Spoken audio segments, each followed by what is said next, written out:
Travis Winggood. The video you're about to watch is everything that I've learned in researching yesterday's sign in the heavens date. It incorporates all of my knowledge on the subject matter that I've been researching for since I learned that we're in the latter days. And there's multiple segments already put in or recorded that I'll have to assemble into an order. This will be first, even though I have another one titled Intro. But there's one that I've been repeating and adding to it as I learn more stuff up until yesterday. And even still, I haven't added that it's the longest full moon of the year. That did not get put in, so now it is.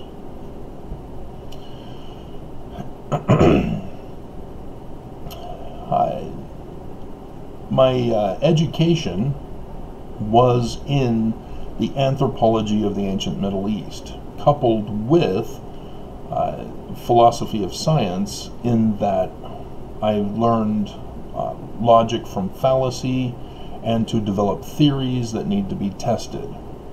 And so combining all that together, I knew exactly what's going on for the latter days, and knew that I needed to all of a sudden get back into it so that I can see what's going on.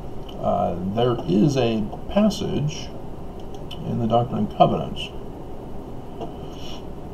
It's talking to Mormons who get baptized in the church and what they are to now do as members of the church.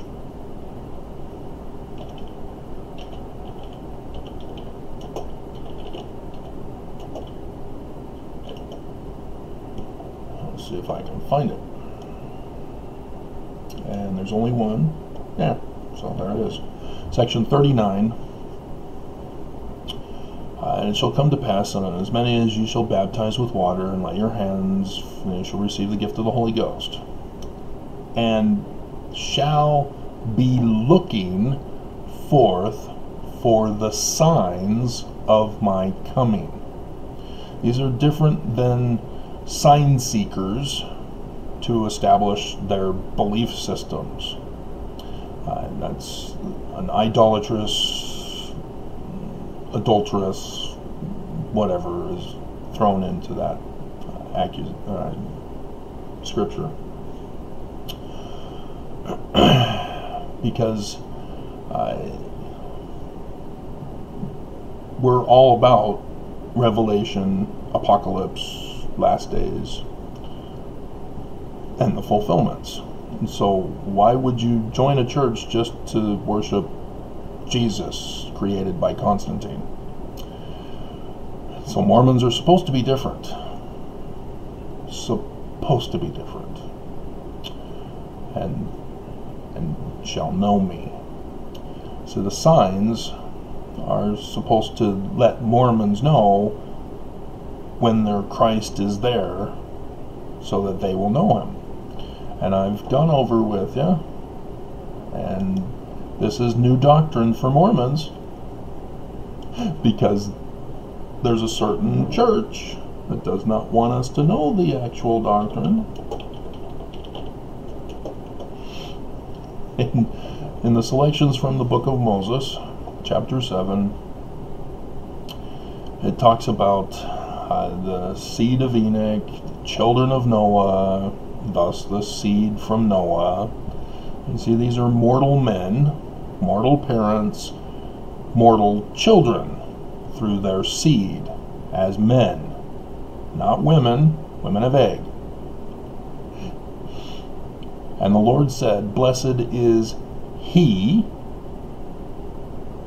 through whose seed Messiah shall come. So this, we're not Christian. This is Jewish. The Jews believe that a mortal man will be like Moses and save the Jews. That's Mormon doctrine. We're not Christian. Reread your first vision. We're not Christian. We're not supposed to be Christian. Jesus is not our Christ. Created by Constantine, remember? And you're saying, well, yeah, but he's in the Book of Mormon. He's in the Gospels. Obviously it's history. See, ex-Mormons should know better. They know the Book of Mormon's not real history. But can they apply it to Christianity and the Bible? The Gospels were originally apocalyptic literature. They were written as history, just like Samson, written as history. Even Moses. When you get to the end in Deuteronomy, you find out that the author is not Moses at all.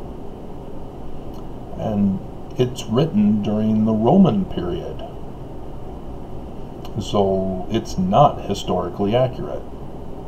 So no Adam and Eve at 4000 BCE. But if you're going to be dumb and just accept what other people tell you to believe without fact-checking, you're going to be fooled. And so this is my education. I learned how not to be deceived by people making claims. So, for example, I have terrorists on YouTube. They work for the church, they spy for the church, and they purposely look for weaknesses, lying in wait, committing felony crimes to strike and make their comments. YouTube employees are doing their part. I had a breakout video yesterday. They stepped in, took out my views, took out my likes to try to stop the video from getting more attention. It still shows a breakout. But YouTube confirmed, again, it's now fact because of all the confirmations. YouTube works for the church to silence me. Fact. But this terrorist, whether they're that YouTube employee who's working for the church, or whether it's a rogue Mormon who thinks they're clever and they're going to defend the church by violating Nelson's own orders this past week,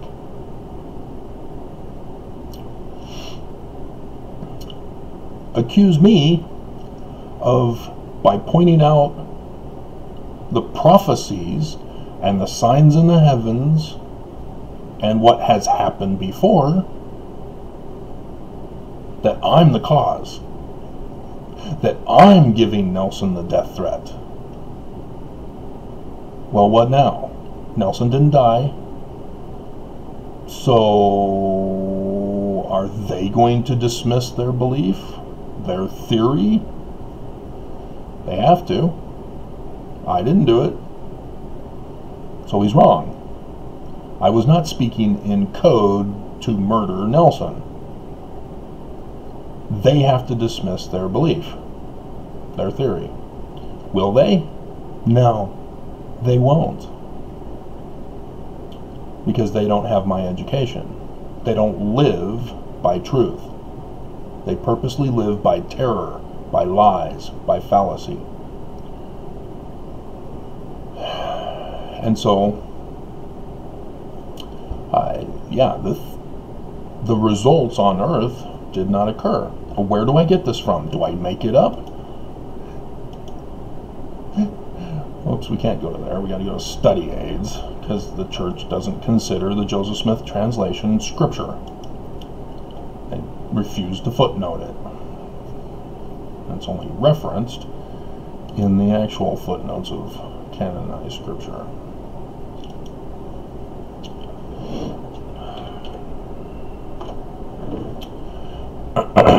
Rewriting or adding in to Revelation chapter 12 verse 1. And there appeared a great sign in heaven, in the likeness of things on the earth.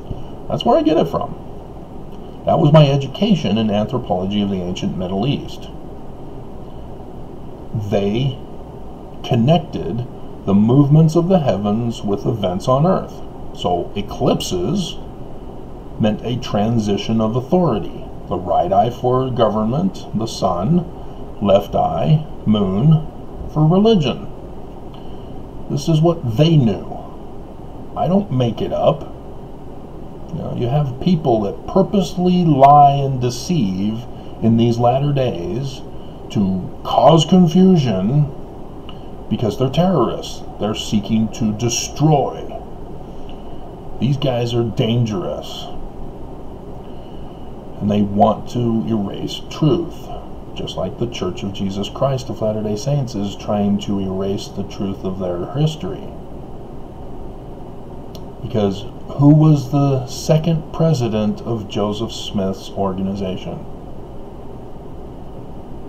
No, it was not Brigham Young. It was nobody. The death of Joseph, nobody followed his process for succession. And so everybody, including Brigham Young, started, formed, founded their own church. So Brigham Young is the first president of his Church of Jesus Christ of Latter-day Saints. The Edmunds-Tucker Act shut it all down, confirmed by the Supreme Court of the United States of America. And so the Church of Brigham Young ceased to exist on the face of the earth. But not the people. The people carried on in secret, without authority, until Heber J. Grant. Now, Heber J. Grant is the founder of the Church of Jesus Christ of Latter-day Saints that Nelson is currently the president of. The church doesn't tell us this. They lie. I gave you the truth. The church lies to you. That's a fact.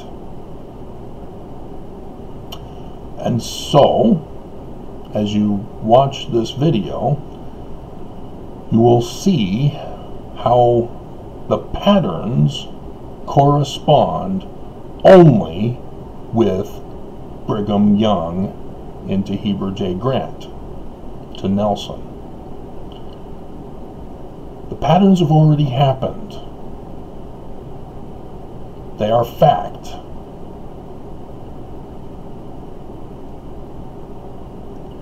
Both the signs in the heavens that occurred, if you see the chart, and the events on earth, as in the Joseph Smith translation, as it's called.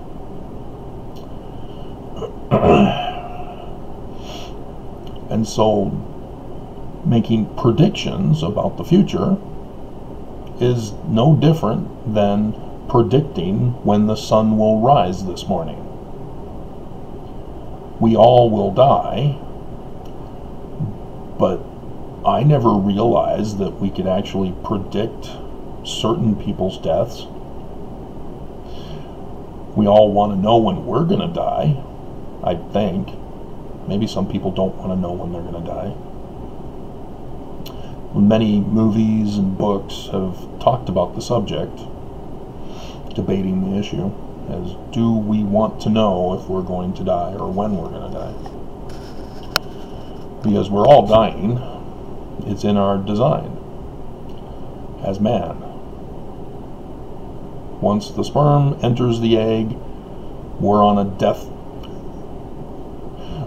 mission. That's the cycle of life.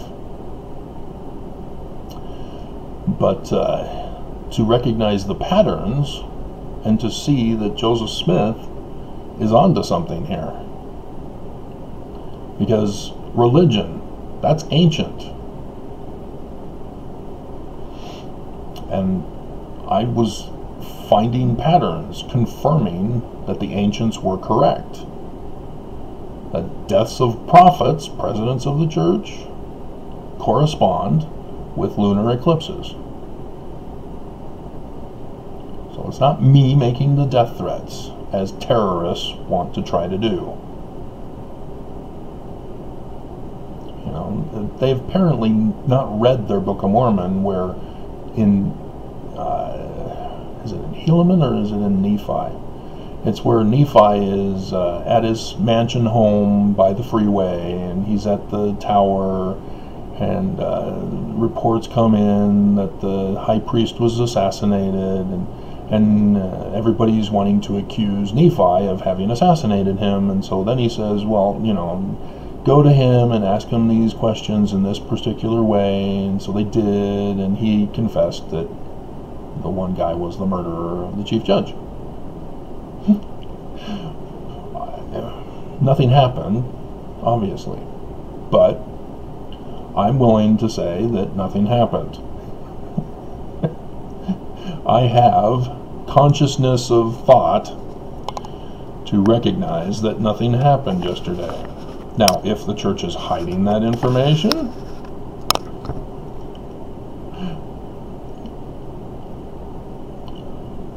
you know, maybe when everybody wakes up, things will change.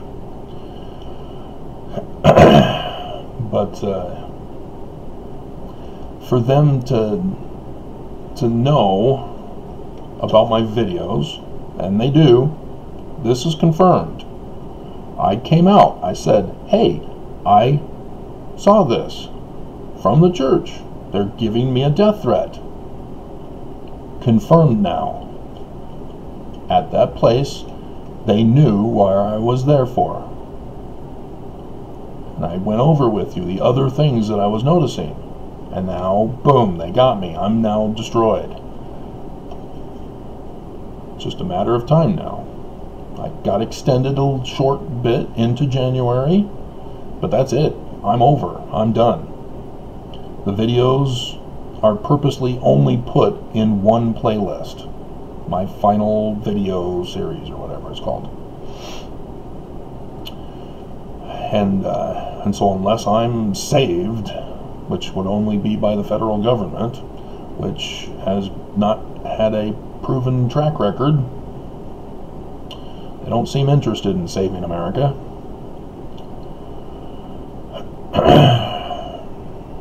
I will eventually cease doing videos. I will eventually cease in your presence. And yet you can see YouTube and Mormons will not stop until I'm completely silenced.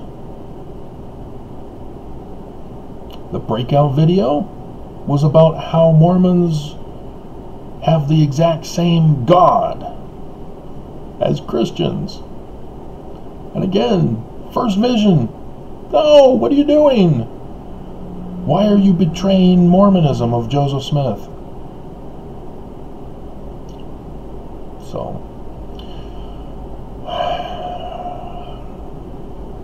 So the facts of yesterday's signs are established. It happened. I even see it with my own eyes as I see the moon for this weekend, saw it last night, confirmed. The signs happened, just as predicted. But the event in the likeness of things on the earth did not happen, at least as far as I know. There is nothing that I can find that it happened. And so I can't come up with, oh, there is a basement in the pizza parlor where hostages are being taken and babies eaten by Hillary Clinton. No, I have to dismiss that. There is no basement. Cut it out. Quit trying to claim there is a basement. But people are seeking to destroy. They're using gaslighting. Russia admitted yesterday, yeah, we're at war with you. This is a world war. And we have no idea what the outcome will be, but we're at war with you. And we're working with China. Oh, wow. Look at that. China and Russia working together against the United States. As we here in America were kind of confused. Is it China attacking us or is it Russia attacking us? Now we know both. And guess what? There are others around the world helping Russia and China against America. And we're getting our butts kicked.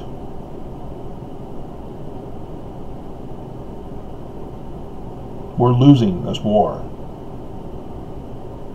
As we have Americans turning on America to aid and abet the enemy.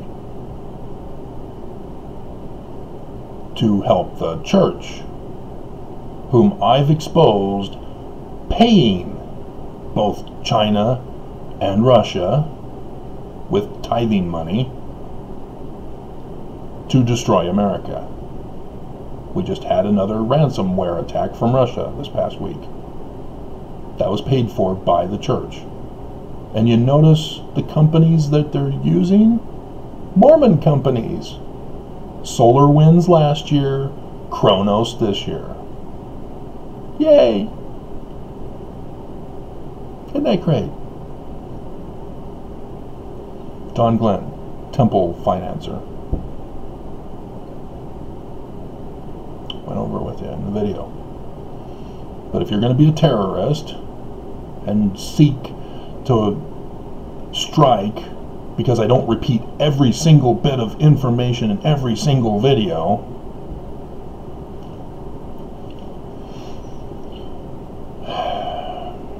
just understand, I know you're the enemy. So you can make your comments, and you know I hold all comments for review. You are the terrorist. You are the liar. I know it. You know it. So you can throw it back at me all you want. I don't play your game. I'm giving you your popularity here. I'm acknowledging you to the public. But YouTube silences my videos, so...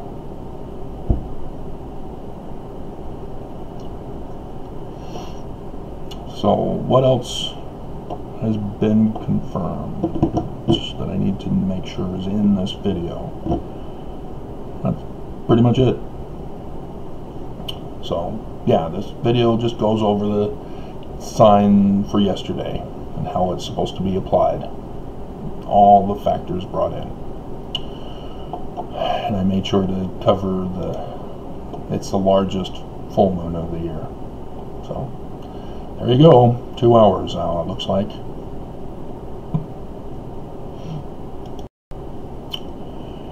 And after I shut it off, I then remember what else to add. September 22nd. I did a whole big video blitz before it happened. Nothing happened, obviously, right?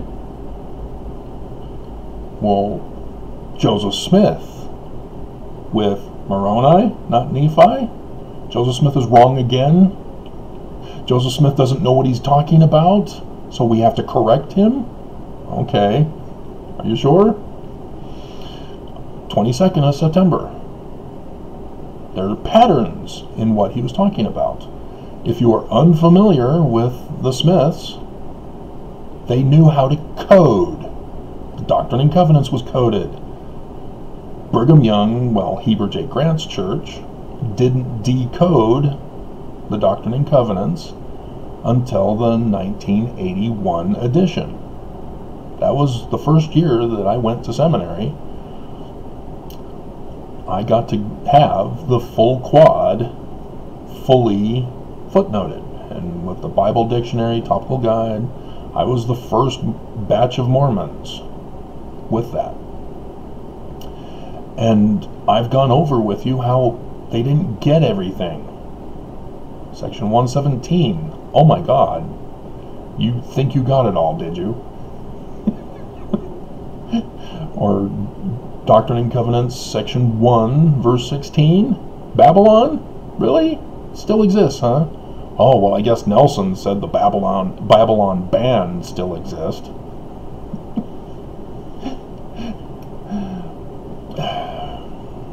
So, yeah, they knew how to code.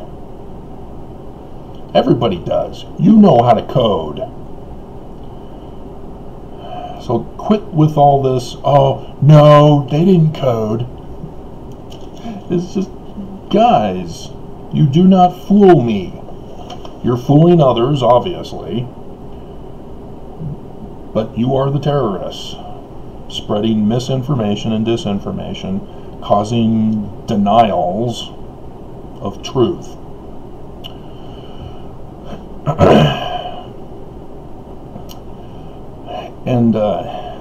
And so, did you notice what happened? My videos, I was silenced. They shut me down. They terrorized me with cyber attacks. Not just on YouTube, that was the first wave. YouTube purposely tried to silence me. Then they had to get more aggressive. I was attacked. My apps, my computer couldn't function. I was under full-on attack. I have internet security. I have computer security. Worthless. I'm paying money, not getting a return on my investment. The whole security systems for our computers and internet are worthless. But interesting how you don't get targeted, only I do, along with companies and government, part of this cyber warfare that Russia and China are involved in. It's interesting why I'm the target. I'm just a man. I'm silenced by YouTube. I'm of no one of significance. Why me? Out of everyone else in the world. Nonetheless, September 22nd comes and goes. And then right the week before conference, the news obtained the leaked membership book of the secret Gadianton band, to use code, in America. And it's got Mormons in it. It's got people connected to Mormons, like Oaks. So I tested, am I allowed to do videos again? And that was the one I did. So you can see how I'm being targeted to be silenced. That should tell you that my information is correct. I don't seek to lie. I don't seek to lie about Joseph, which apparently this terrorist seems to think that I'm falsely accusing Joseph of things. Yeah, you want to continue to have everybody believe he's a child molester. That's what your intention is? By coming after me for revealing and exposing the church's lies about Joseph? There are some really sick and twisted people out there. But nothing happened.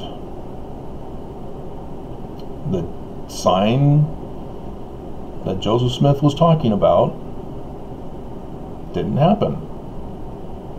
And it was this year. I confirmed it. But nothing happened. So what was supposed to happen? Abomination of desolation. We have it already with cyber attacks. Russia has control of our power grid. They've been playing with us to just keep testing to make sure they still are in control. 2015 is the earliest news reporting that I saw that they've been doing this. The news reporting came out saying we have Russian sleeper cells still. If you're familiar with the Reagan era, we had Russian sleeper cells, and they were activated during the Reagan era, and fortunately were stopped.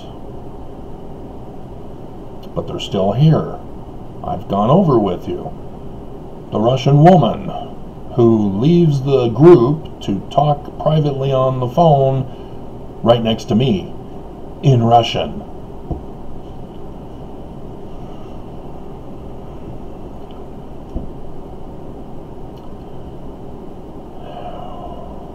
And the church is involved in the financing of this attack. And so I can only conclude that they postponed it. Because nothing happened, I have to admit that. Otherwise, I'm a nutcase, believing that there's still a basement at below the pizza parlor.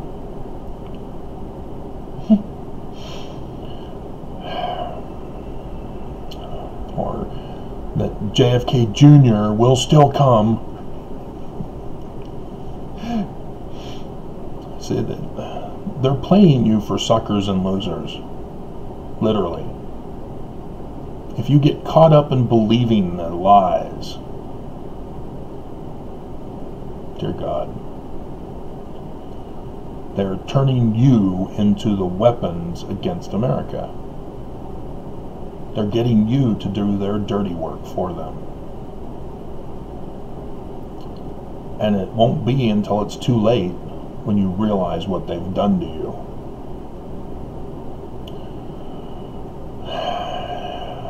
And so, with this one, this wasn't connected to something that man can stop or prevent. This was designed to try to figure out God's plan, in short. And so, Nelson will eventually die. He's not immortal. And he will die on a specific date and a specific time. But will it fit the pattern that God has been doing? We don't know yet because he hasn't died yet. And until he dies, we won't know for certain. We can only run tests. That's all this was a test. So this video is about the sign for yesterday. All my troubles seem so far away, that I put in the description below in the other video this morning. Alrighty, so is it now 4-hour video? I have to make sure I get them all in, and that they're in an order that you can comprehend.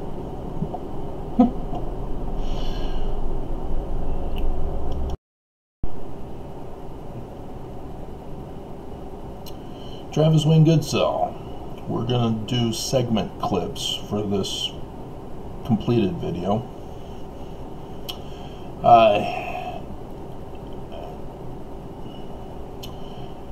As we are in the latter days, Mormons have in their title Latter-day Saints. It sort of implies that we're supposed to be looking forward for the latter days.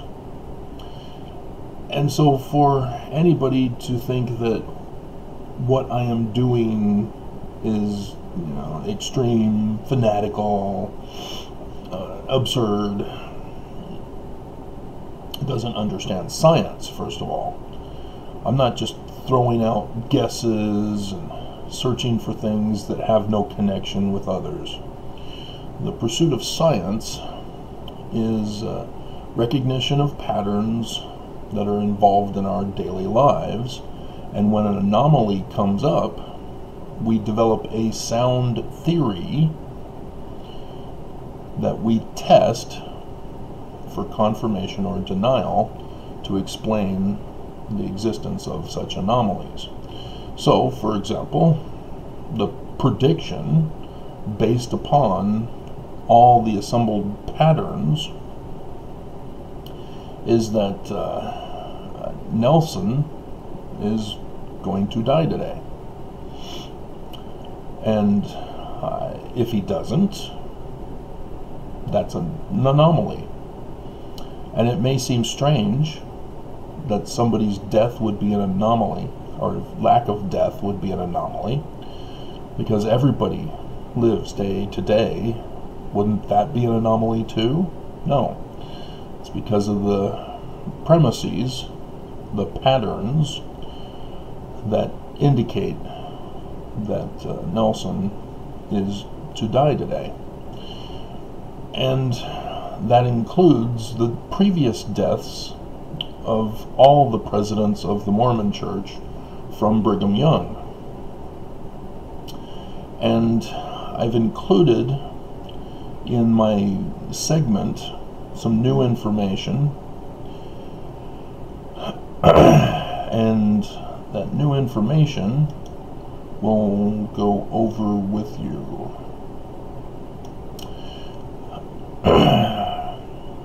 On 17 December 2017, this was the sign predicted in Revelation chapter 12, verse 3.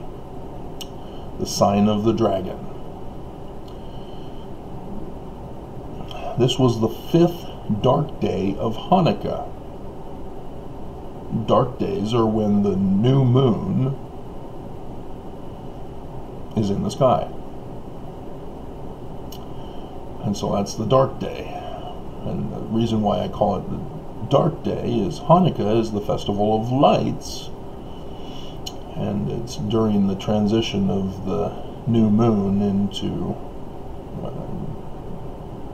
the dying of the old moon and the birth of the new moon.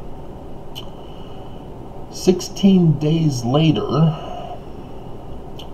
Monson dies on the 2nd of January 2018. Now I've had to make a correction. I had put 10:02 p.m. on the little picture.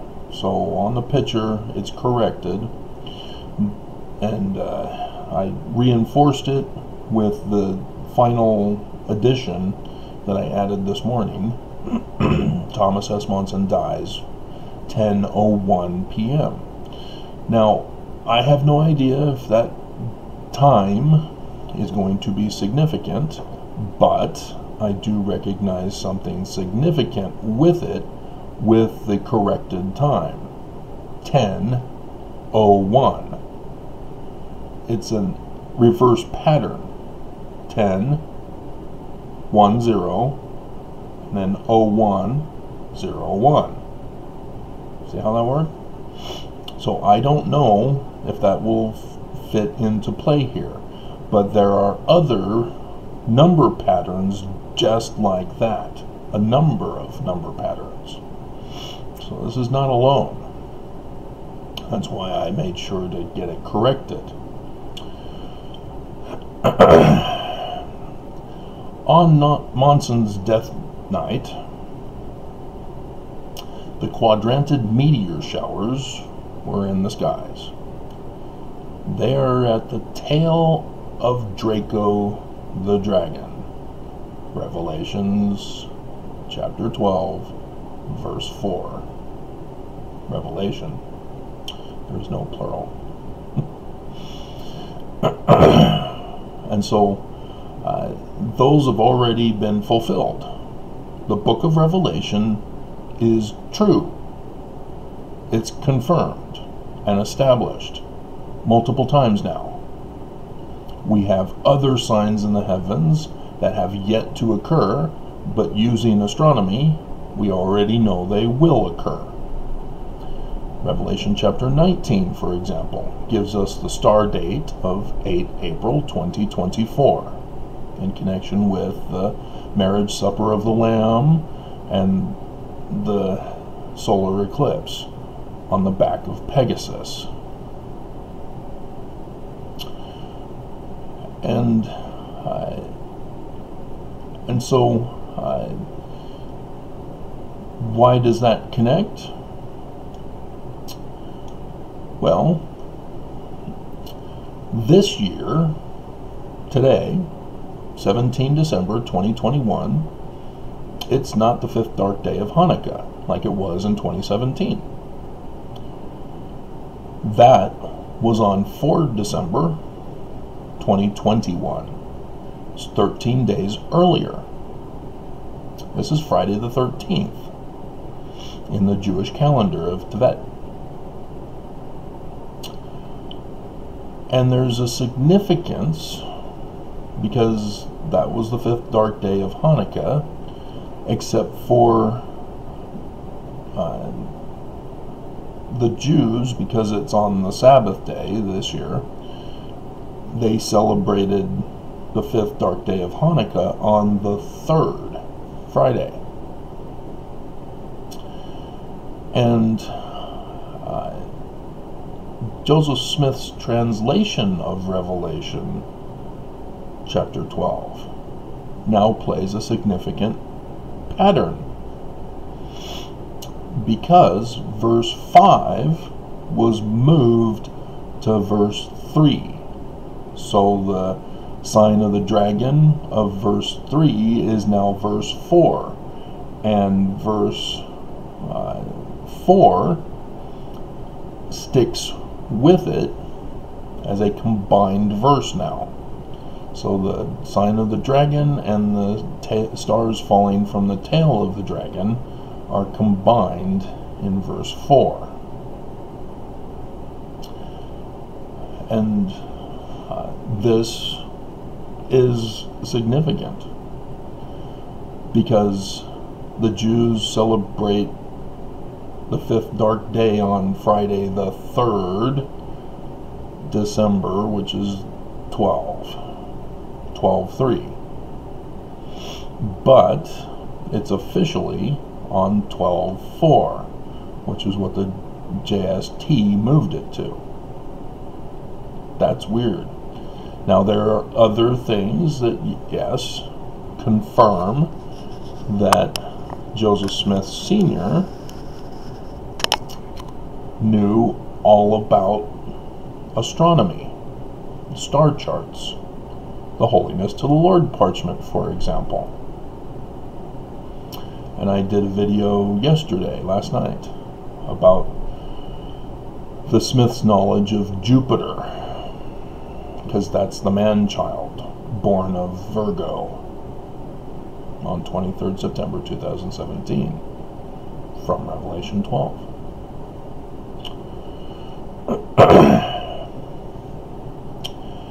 And Friday the 13th is significant.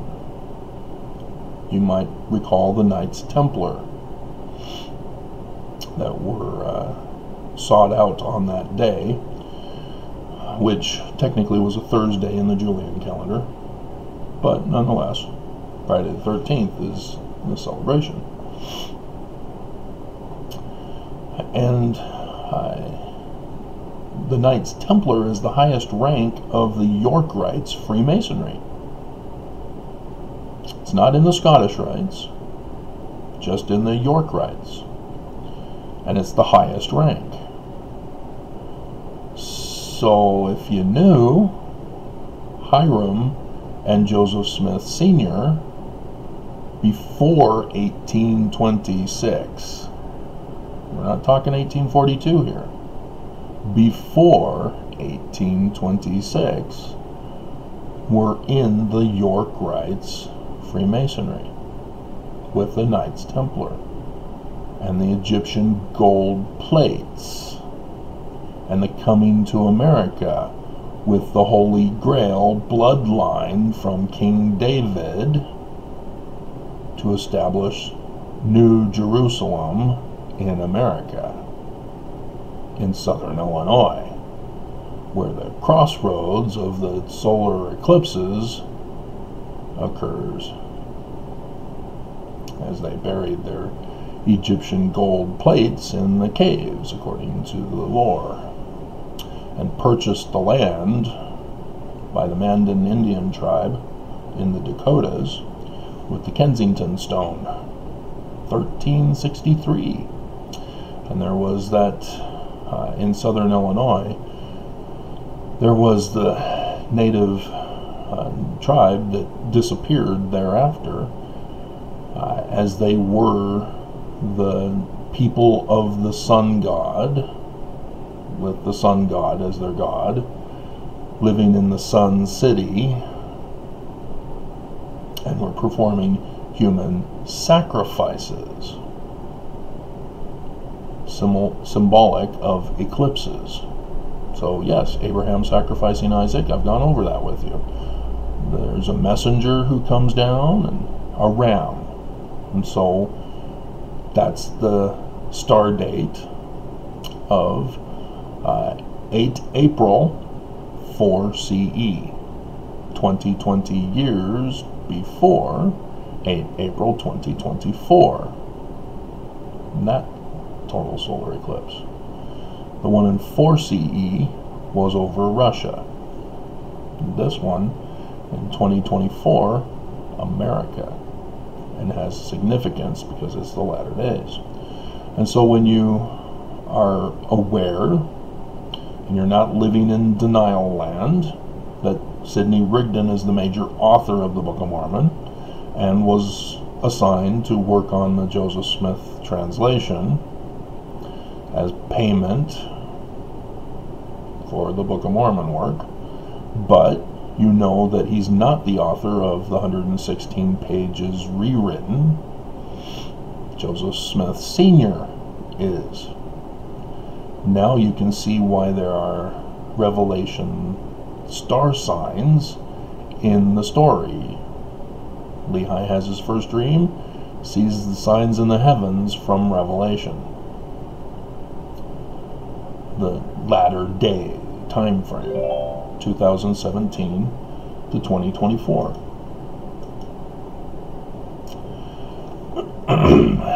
And it's talking about the destruction of Jerusalem by Babylon in the story, when it gives us the dates in the future of the latter days. So it's not Babylon, it's not Jerusalem, is it? It's written in code because Joseph Smith Sr. was a York Rites, well, he wasn't York Rites ranking, he was a Master Mason in Canandaigua, New York.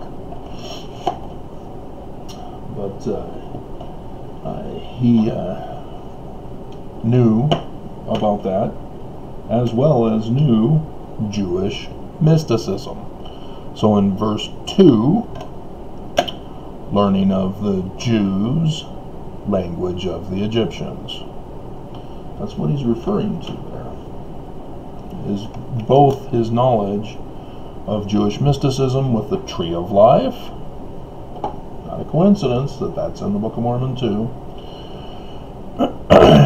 And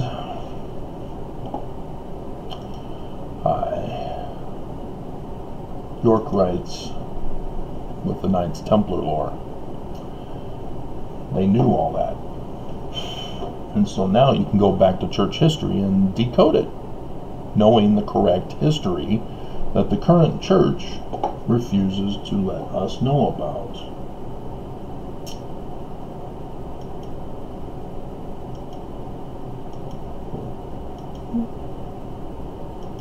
Hold on a second while I get this.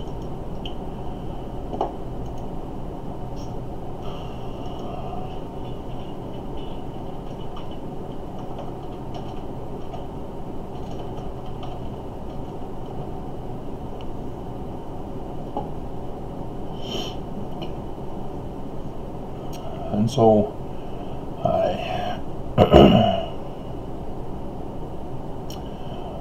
all these things were understood when they made their changes and wrote the Book of Mormon. So the changes to the Bible and the writing of the Book of Mormon, all tied together. All this needs to be factored in when seeing what's going on. And I've provided the patterns of presidents of the church from Brigham Young dying under lunar eclipses. And obviously I'm not the cause of any of that. You know, interestingly, Brigham Young died early, prematurely. It was a ruptured appendix. So at 76 years of age, in 1877, he died early. He could have lived on. We now have the technology to save people who have a ruptured appendix. Not back then.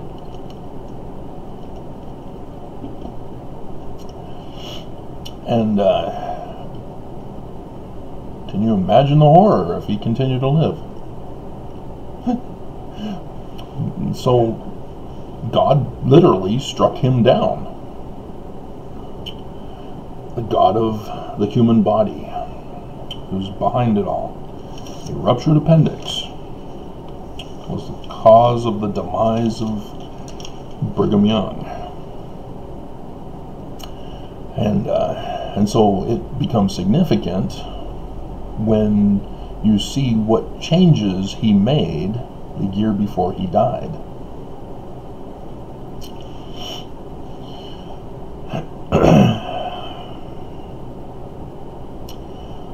And so the 17th, being 13 days after the modifications made with Revelation chapter 12, we have in the heavens Mars at the star Acrab. That is parable form symbolism of the tree of knowledge of good and evil. Where have we heard about that tree? Yeah, from Genesis, from the origins of man, the fall of man. Now, interestingly, the other religions who use the Bible blame women for the fall. Joseph Smith, with the Book of Mormon, and section 29, verses 36 and 40, radically changed this. We, as Mormons, are the only religion to blame Adam for the fall. Adam fell that man might be. Men are that they might have joy. Now go to Doctrine and Covenants passage that I spoke of for confirmation. You will never find Eve falling except in the JST, Moses.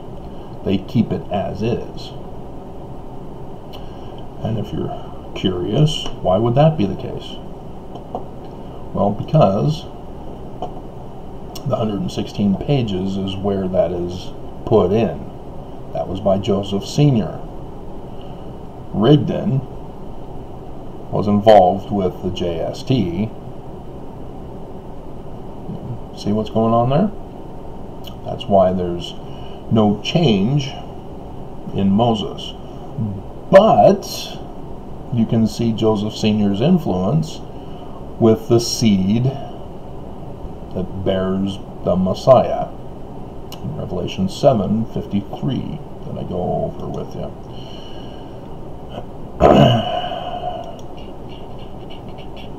Still in there. So talking about Enoch's seed and Noah's seed, the Lord said, Blessed is he through whose seed Messiah shall come. Our current doctrine is not in harmony with this.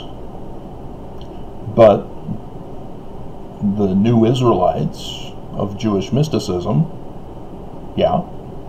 The Knights Templar in York Rites, yeah. So you can see where Joseph Sr. stepped in here.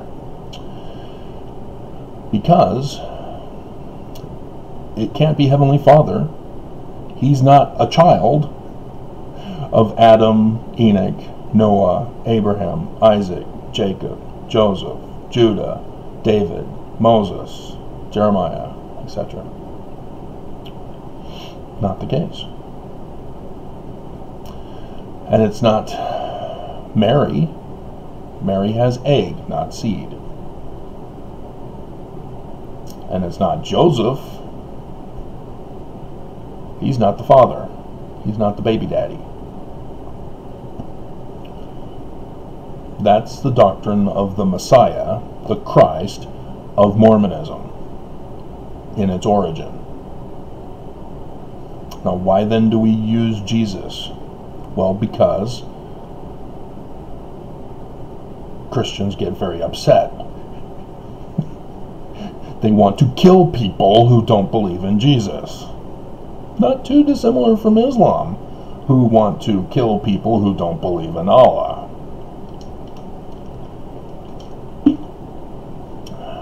The Jews, who believe in a mortal Messiah, like Mormons, learning of the Jews,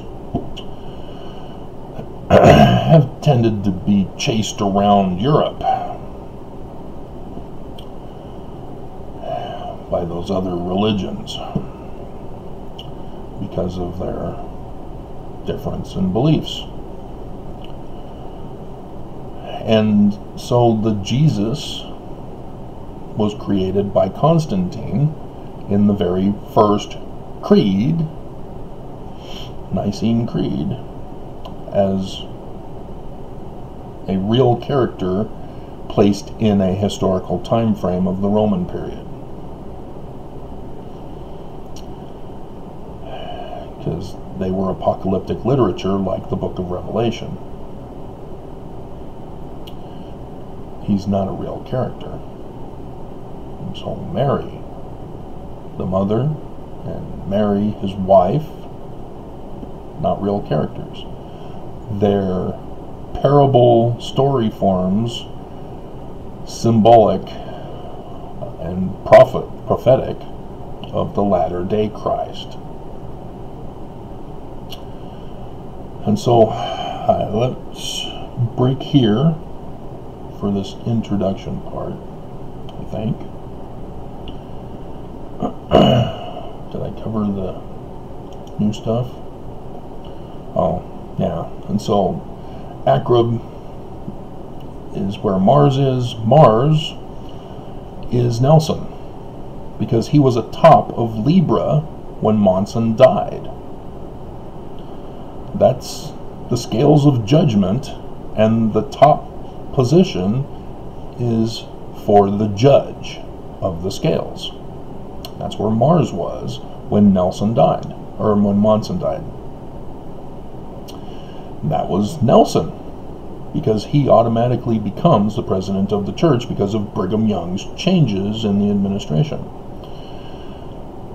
And so, yes, I have to now test, as I have been all these years, to confirm that Mars is indeed Nelson. And yes, it's confirmed multiple times. Also, the sun, Amun, Emmanuel of Isaiah, the sun at noonday, falls at the tail of serpents, the dragon. You see what's going on there? Mars is at the fallen star, sun Amun, who is supposed to be Nelson, he claims the office, has fallen from the tail of serpents, the dragon. See how that works? And so that's an additional information for you, along with the other stuff that I've been giving you. And so again, I'd be surprised. I mean, we can check again to see if there's breaking news, but if he dies in his sleep, Sister Nelson may not realize it until they typically wake up in the morning. And I'm not saying anything. Nothing at all. And then maybe they want to keep it a sacred secret because they know about my videos. They don't want me to be right. And it's not me. That's the whole thing. I just recognize the patterns and make predictions. And if it doesn't happen today, then I've got all these other things that we'll go over with you to see if we can explain it and make another theory test to predict what might happen instead. So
this is not the church of Joseph Smith.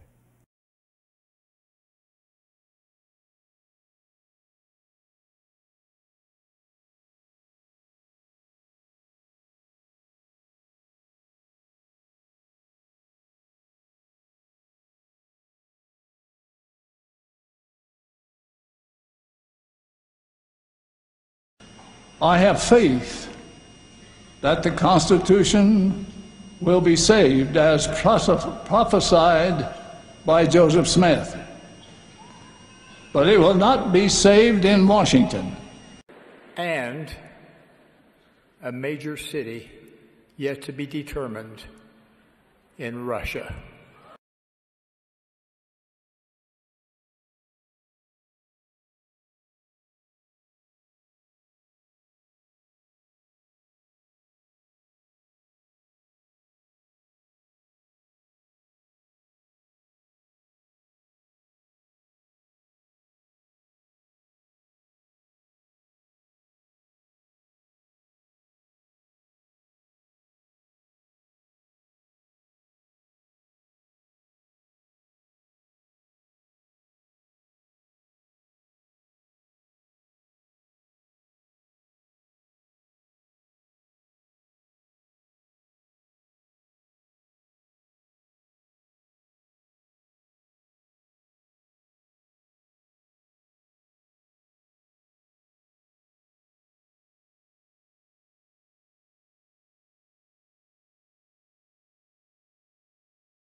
Unprecedented times call for unprecedented measures. My dear brothers and sisters, these are the latter days. If you and I are to withstand the forthcoming perils and pressures, it is imperative that we each have a firm spiritual foundation built upon the rock of our Redeemer, Jesus Christ.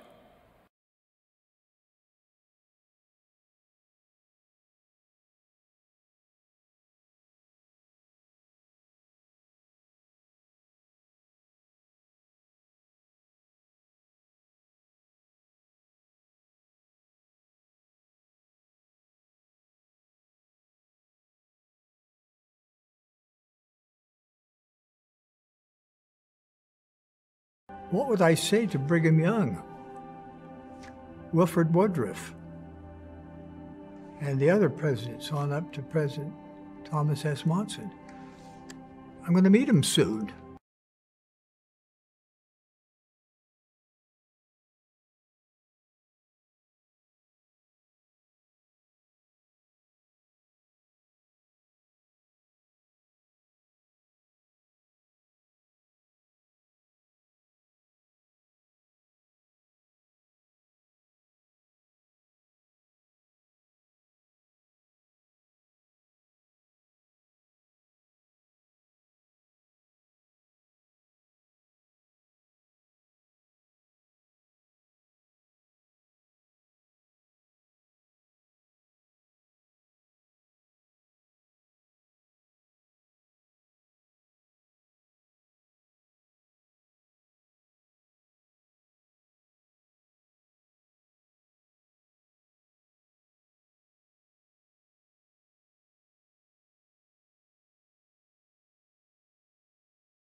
Okay, I've decided that if Nelson does conform to the pattern, I will do a separate video that'll be short and quick, but put in there that I will have the full explanation video coming immediately. And we'll insert that into this bigger video that I'm doing here. This segment is to explain the segment I keep putting in this countdown to today, to explain it for you. The first scene, which was added fairly recently, it's one of the newer additions to it. I have appointed unto my servant Joseph to hold this power in the latter days, and there is never but one on the earth at a time on whom this power and the keys of this priesthood are conferred. Not quite. It's incorrect, but partially correct. As I've gone over in yesterday's video about the administration, yes, Joseph Smith was the president of the church, and he was prophet, seer, revelator, and translator. However, Hiram, his brother, and senior before Hiram, were not just patriarchs. They were prophets, seers, revelators too. So, who wrote this? Section 132. Ring any bells? Brigham Young put it in his Doctrine and Covenants, claimed it was Joseph who wrote it, the year before God took him. This is the polygamy chapter. CNN came out with a synopsis of Mormonism, making the grave error that Joseph Smith founded polygamy in the 1835 Doctrine and Covenants. No. This was not put in until the year before Brigham Young died. 1876 edition of the Doctrine and Covenants of his religion. In 1835's edition, Joseph had a whole chapter on monogamy, condemning polygamy. You cannot remove that from the equation, whether you're pro-Joseph being polygamist or anti-Joseph being polygamist. You cannot dismiss evidence. If you believe that Joseph Smith was a polygamist, it means you're believing the hearsay, and you now have to still explain all the evidence that Joseph was not polygamist. And you can't just say, well, because he's a liar and a deceiver. That's not sound. So yes, ex-Mormons, I'm talking to you. And so here's another example. It's a linguistic research that this is inconsistent with the doctrine concerning administration that Joseph taught. Because in section 107, verse 22, which was in the 1835 edition, Joseph explained how to succeed him upon his death. The whole Melchizedek priesthood gathered together in conclave, like the Catholics, and they vote for 3 presidents. No counselors, they can have them, I guess, but 3 presidents to form the first presidency.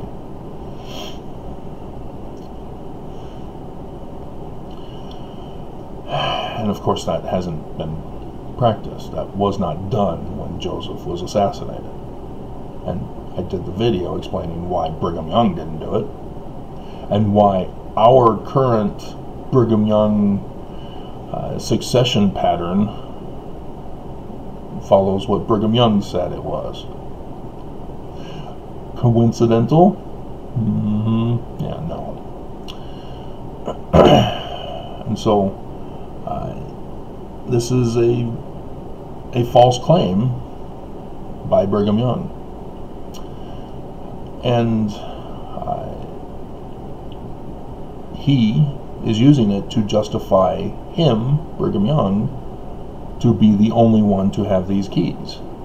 And yet he also gave them away to all his prophets, which is why all prophets of the Church of Jesus Christ of Latter-day Saints are called prophets, seers, revelators.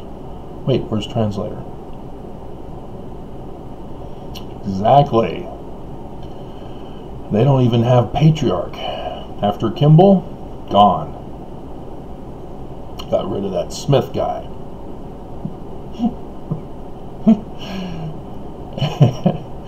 And it was only...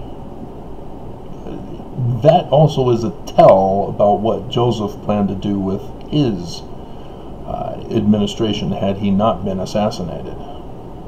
That his family could have been the successors to the presidency, as Emma Smith made that claim, and is why she waited until Joseph Smith III was older, and then he made the choice on his own to form the reorganized church,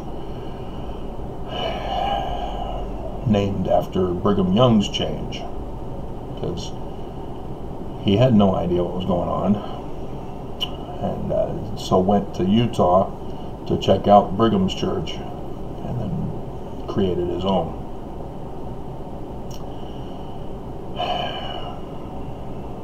Wrong one to pattern. Should have obtained your father's original documents and formed it from that, and trusted to keep it the Church of Christ. So this does play a significant role in the consequences for the Great and Abominable Church now. We've now identified the Great and Abominable Church. They've tampered with the records, just like the Book of Mormon says they would. Okay, so on to the next scene. I won't be running, which kind of sucks.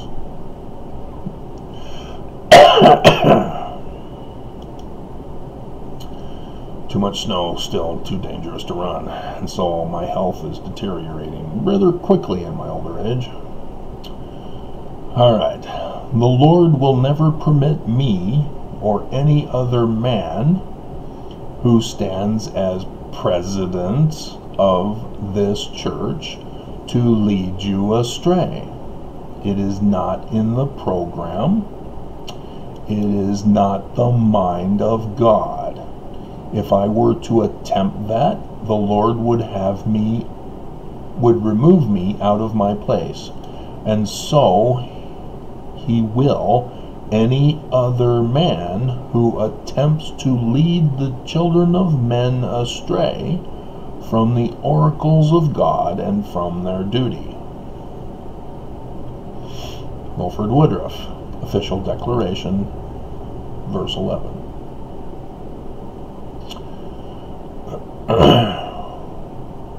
What was that in response to? Yes, the United States of America came in and shut down the whole church. They allowed them to practice their religion. They just couldn't function as an organization. Leadership toppled. The organization gone. It was now called the Late Church of Jesus Christ of Latter-day Saints in court documents and in the Supreme Court. part of that was because of polygamy. And here he is saying, oh, the Lord will never allow presidents of the church to lead you astray, otherwise God will take us. Isn't that interesting? Okay, says God, I'll take you then.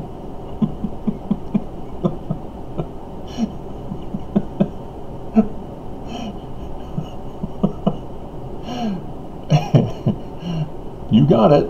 I already took Brigham and John for it. And sure enough, Wilford Woodruff likewise fits that pattern.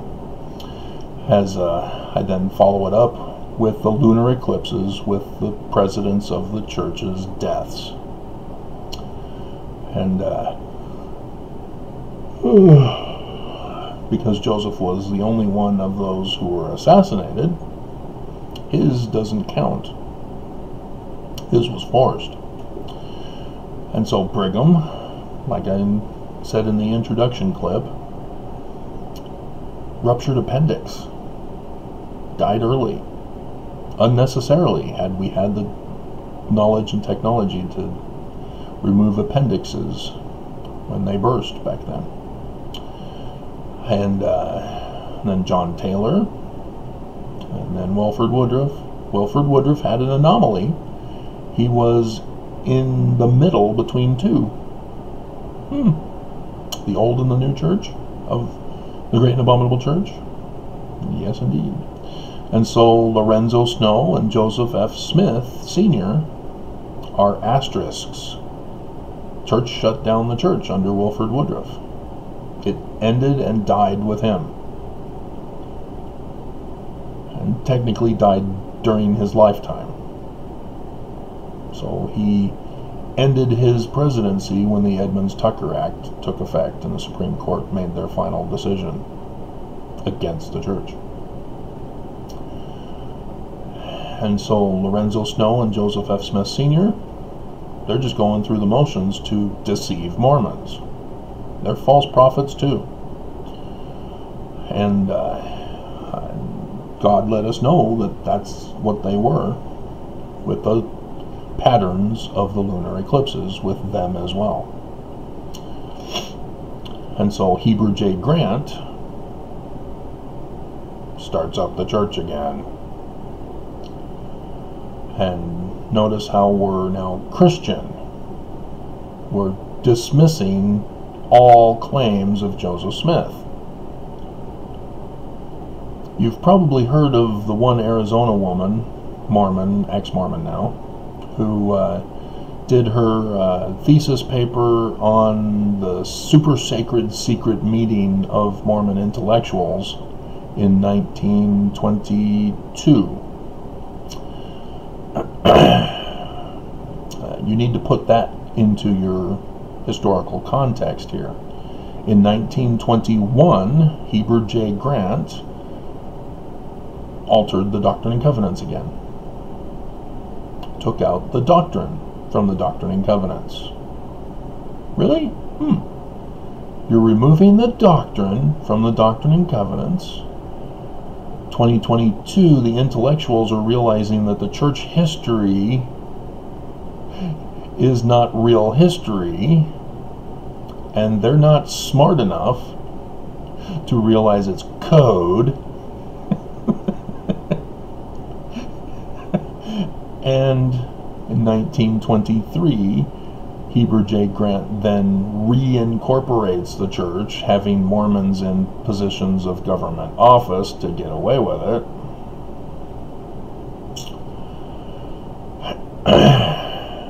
And becomes evangelical Mormonism. We have the exact same Christ. The statue looks the same. Did that video yesterday. And so he removed the doctrine and considers church history now real church history, literal as spoken by Joseph,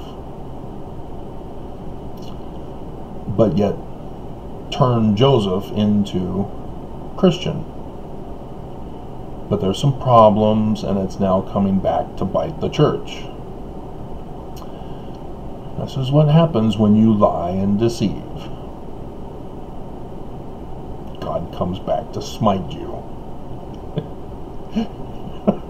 So yes, there's been a massive exodus from the church.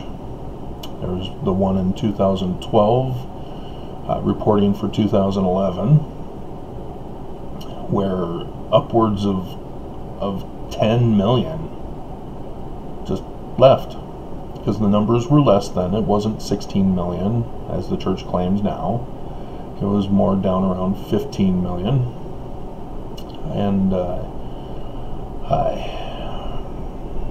yeah, that was the big news back in that day, is that the Church of Jesus Christ has lost a record number of membership. We count members differently than Christian religions. For Christian religions, they determine the faithfulness of the people by those in attendance at the masses and meetings. The church, however, automatically tracks and assigns a number once you're baptized. And they don't let go when you stop attending church or when you tell them, I'm out. Take my name off the records. Yeah, they don't quite do that. There's a reason why they stay away from you when they know who you are when you move into their neighborhood.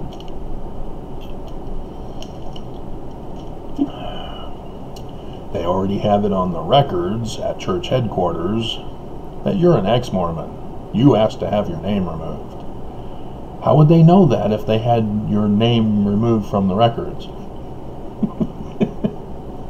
Yes, they keep track of everybody and detailed personal information to track you down. My brother is in that position. So the second wave of loss is on him.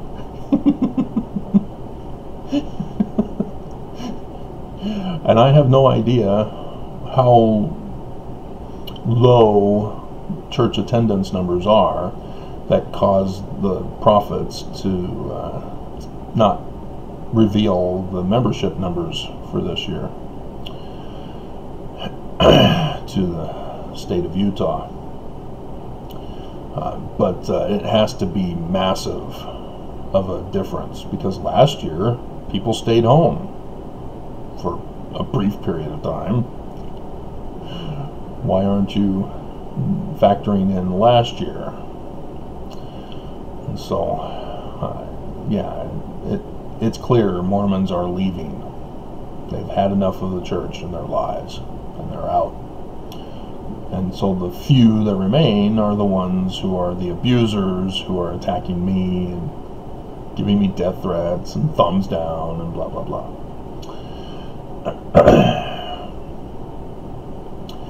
And so it's not just with this. There are other patterns as well.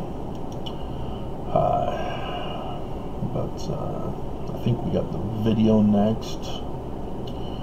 I'm going to meet them soon, says Nelson. Yeah, that's what it is. This is not the church of Joseph Smith. Yeah, it's not the church of Joseph Smith. All right.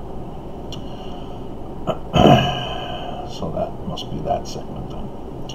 So then after that little thing from Nelson,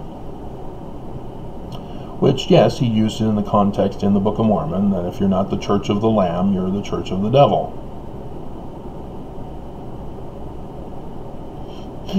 So, yes, it's kind of important when he said, this is not the church of Joseph Smith, which was called the Church of Christ. Joseph Smith was the Christ.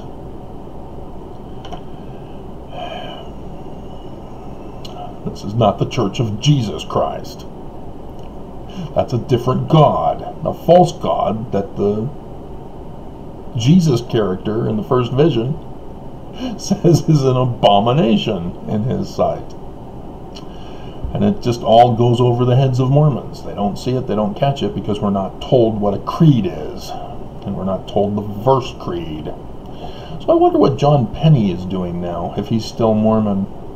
Because he was all excited to me. He had taken a class on the popes and learned about all of the animals that were popes for a period of time, and objects that were popes. And a period where there was no pope, and then a pope just decided to declare himself as pope. So he was having a lot of fun with that class, and talked about Constantine. I already knew it. I already took that class through a various other form.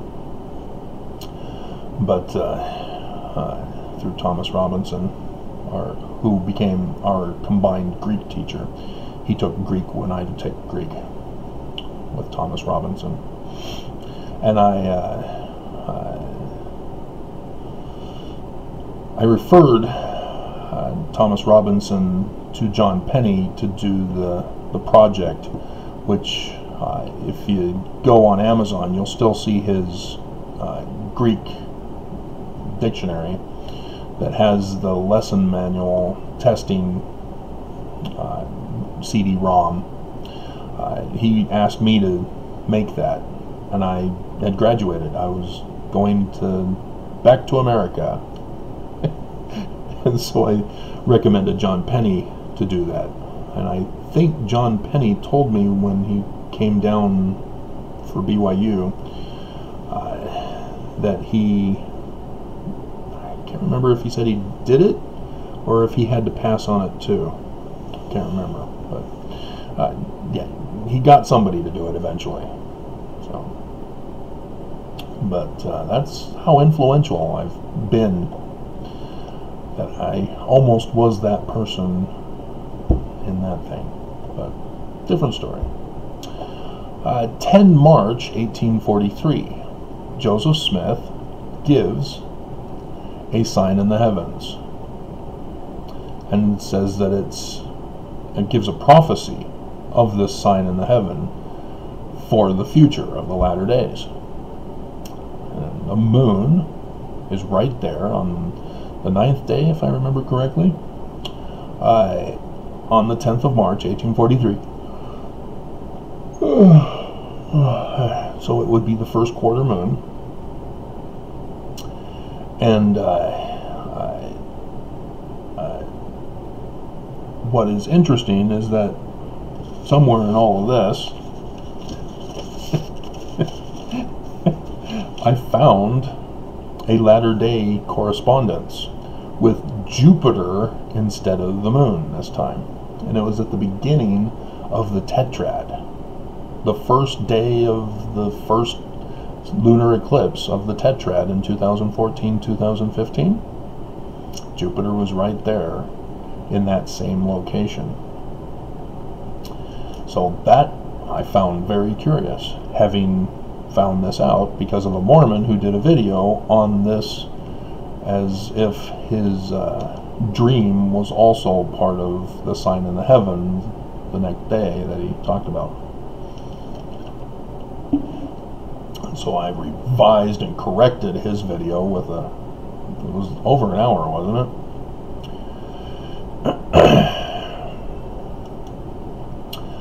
And so, yes, sure enough, soon thereafter, 13 to 14 December 2021, fulfilled. How was it fulfilled?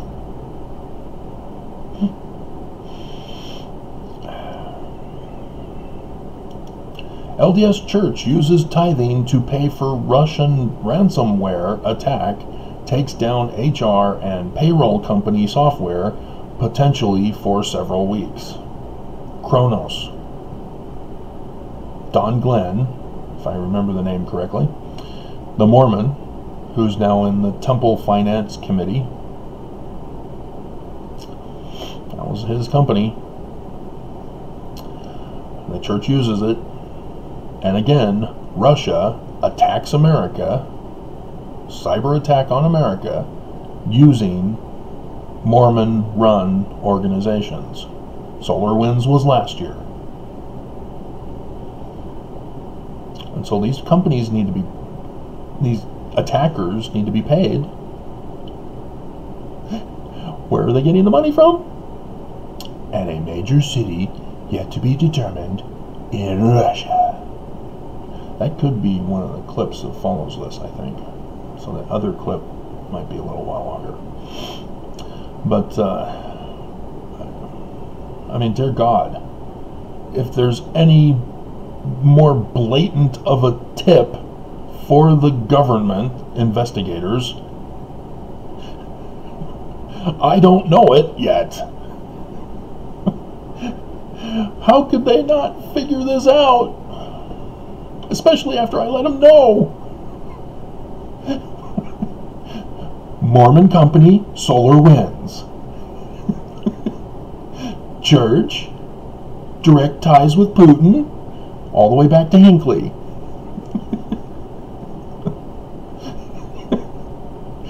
Nelson comes out, major city yet to be determined in Russia. Quid pro quo, covered by Max Roth, Fox 13 News Utah the very next month. Oh, hey, that tax bill that Senator Orrin Hatch said was supposed to be for the poor, Trump thought it was his, was actually for the church, so that they could get out LLC corporations to receive $32 billion from Russia and not have to report it to the government. And then they laundered that money into the stock market. And the government can't figure out that the church is behind the financing of this attack on America? Oh my God!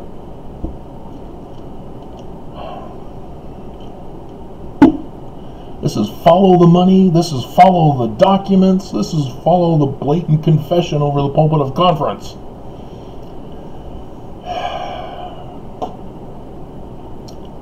Dear God. So, yeah, we're getting to the video portion next. I have faith that the Constitution will be saved as prophesied by Joseph Smith. But it will not be saved in Washington. How'd I do?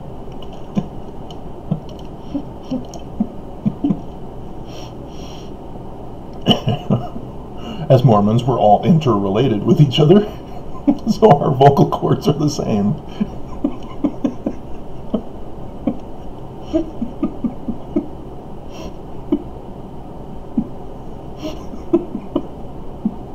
We all marry our brothers and sisters.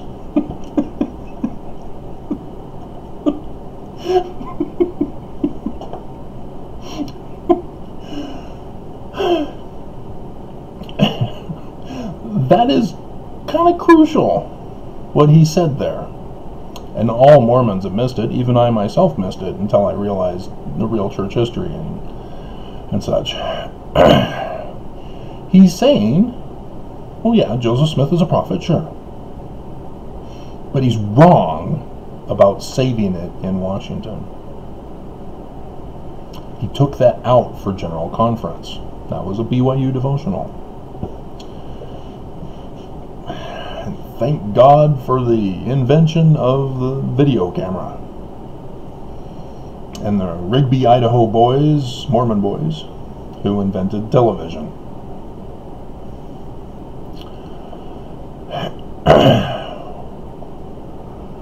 And so, dear God, the prophets have known and are behind the attacks on America. It's Ezra Taft Benson. He was a member of the government, Secretary of Agriculture. He was Mr. Anti-Communism, but never once did he decry Nazism. Nobody decried Nazism in this church. Nobody.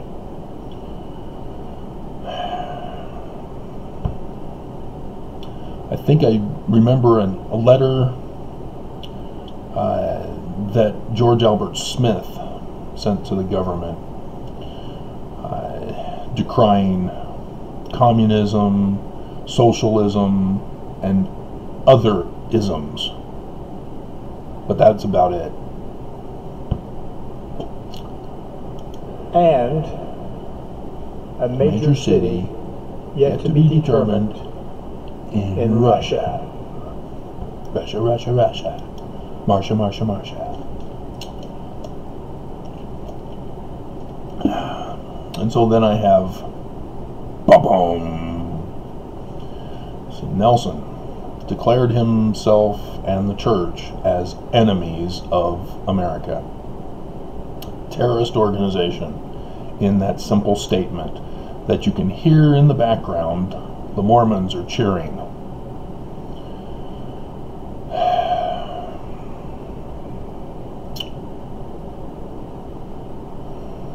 And so, yes, the mark of the beast. In this particular case, it's the appointed time prediction for Nelson to die on his forehead, 17 December 21. And I show the pattern. I made the picture. 2021 to 2022 lunar tetrad. Gave the dates for each one.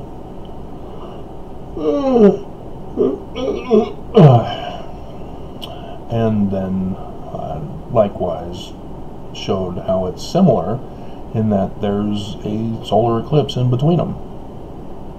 Wow, cool. And so very interesting. Yeah, it was 2020, the annular eclipse over the whole old world on Father's Day. That's right. And so then you have an ex-Mormon who he and his wife posed in the sacred temple robes and showed the penalty sign. And I put the heads of each and every single prophet over his head. Because they're all from that old school. They all know what that means. They know the penalty. I remember the penalty, and they're older than me. So, in fact, many of the top guys were apostles when the penalty was finally removed by Benson in 1991. And so notice that I put lunar eclipses above each of their heads. That was a new addition to the original one with just them with the penalties. And so notice the solar eclipse, 5th dark day of Hanukkah.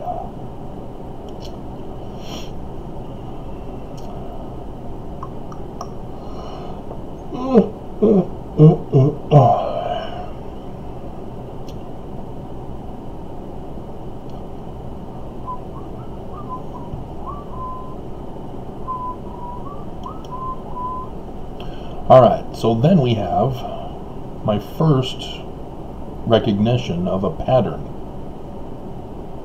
as I went over the additional information of this. So Revelation 12:3 is the sign of the dragon. It's dated as a star date to 17 December 2017, which was the dark day of Hanukkah. Joseph Smith translation, again, Sidney Rigdon, Joseph Smith Sr. Revelation 12:4 includes both verse 3 and 4, now combined in 4 because verse 5 is moved to verse 3. And it just happens to be this year that the 3rd and 4th of December 2021 is considered by the Jews as the 5th dark day of Hanukkah. Just blows my mind, because it means John was wrong to put verse 5 where he did, but because he put verse 5 where he did,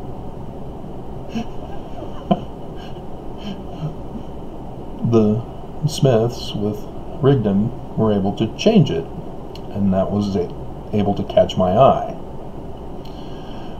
So fascinating.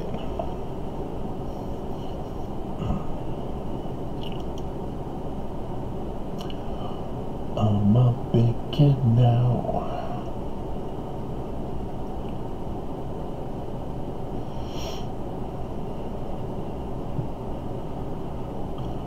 Alright, A Time to Die, Ecclesiastes 3:2. There's a Doctrine and Covenants passage that says appointed time. Alright, so then I show the sign in the heaven on Joseph Smith translation, Revelation 12:4, 17 December 2021. Mars is right there at the star Acrab. It's a little small, you have to zoom in, I guess, if you can do that. It's 3 o'clock. Let's do a death check-in.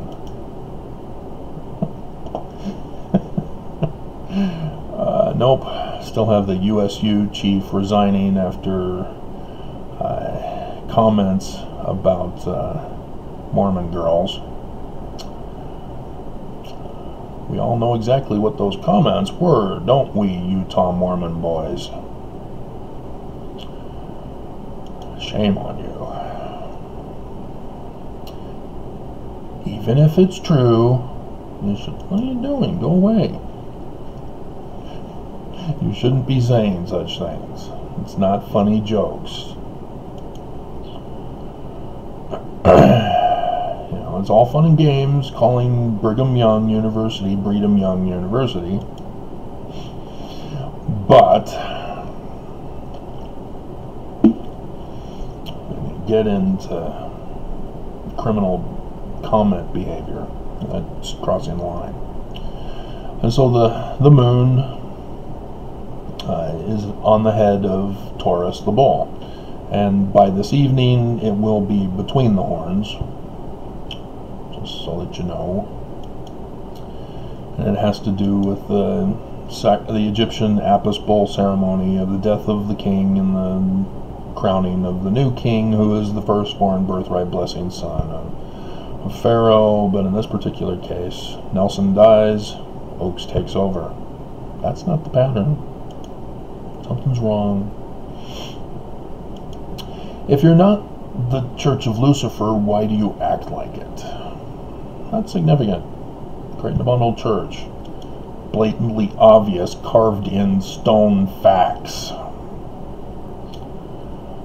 I still would like to know if they're going to chisel those out with the restoration of the Salt Lake Temple. That would be hilarious. They're trying to cover it up. Alright, so here's the death threat to me. There's a significance why there's a death threat. And so, yeah, he's going to refer to perils. These are the latter days. So where does he get that from? Well, Joseph Smith was in Liberty Jail. And not only writing about losing your authority for being a bad guy and covering things up. Many are called, few are frozen. But section 122 also, in verse 5, if thou art in perils among false brethren. He's talking to me. Not quite James Huntsman. James Huntsman already lost by this point. He called tithing a donation. I'm the one who gave the tips and put it in my lawsuits that tithing is not a donation. It's forced. And I had the money trail evidence, but I was denied petitioning for a redress of grievances. Our system of justice is so broken. So there. He was giving me a death threat over the pulpit of conference. And whosoever of those who belong to their band, Babylon band, should reveal unto the world of their wickedness and their abominations, should be tried, not according to the laws of their country, but according to the laws of their wickedness. Helaman chapter 6, verse 24. Yep, that's me. What would I say to Brigham Young, Wilford Woodruff, I forgot John Taylor. and the other presidents on up to President Thomas S. Monson? I'm going to meet him soon. Yeah. Are you? That's what we're testing today to find out. Mormon God's death design for Mormon prophets. This is the Deadpool of God. Not me, God. I'm the one who found out. I'm the reporter who obtained the one Deadpool from the production director of the movie where Jim Carrey dies with his Welcome to the Jungle scene. Clint Eastwood's Deadpool. Alright, so then I go back in time and I didn't do the Faust Hinckley one. I showed Hinckley's, but did that other video showing that Faust and Hinckley are interconnected with each other's deaths according to the patterns, and it was a reverse pattern with them that I had seen. But here's Perry Packer Scott for 2014-2015. Very significant, and I did some more research with theirs to see, you know, if nothing happens today, I've now got to figure out, well, is there something that I'm missing? And instead, I found something more to add to today. And so if nothing happens today, dear God, what is God up to? Is he sleeping? Is he taking a piss?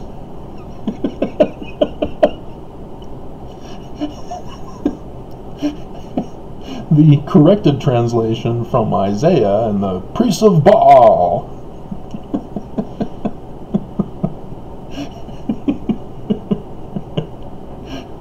A little mockery on myself.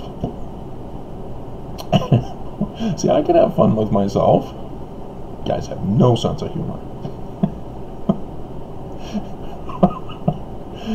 And so, yeah, all three of them, Perry Packer Scott, dead in between the third and the fourth. And so this is something that I am curious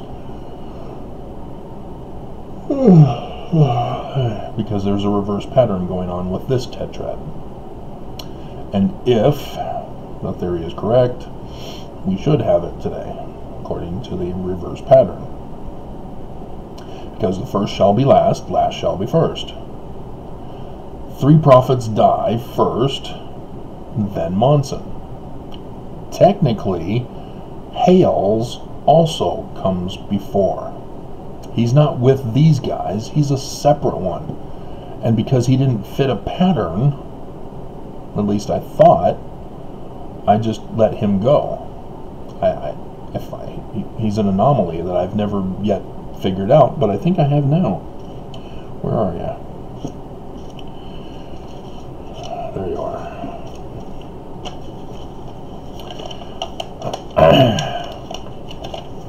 Say this morning, I decided to check.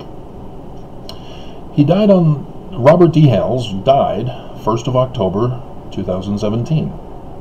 If you're unfamiliar with that date, that's when the Las Vegas incident occurred at the altar position of the Pyramid Hotel. I caught that.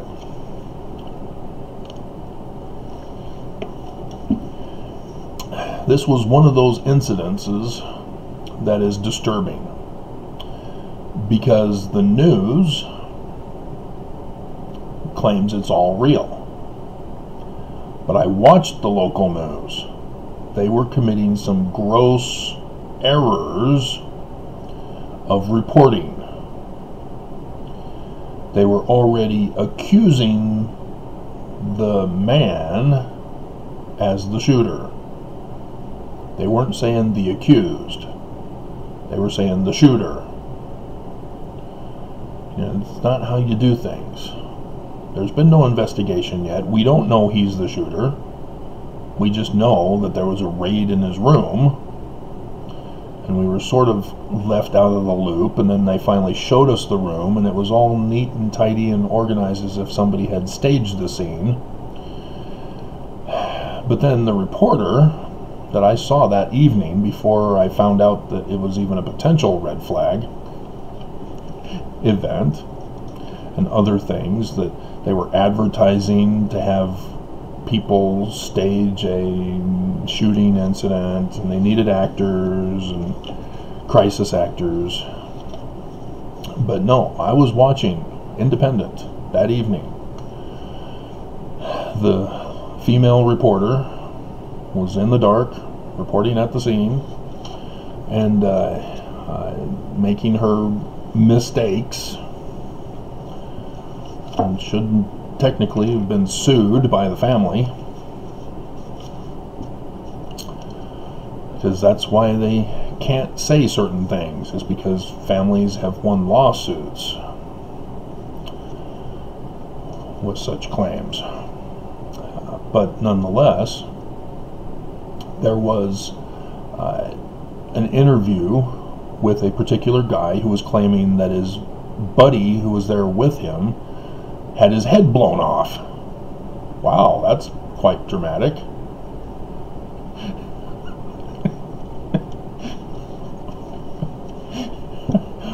Well, later on that day,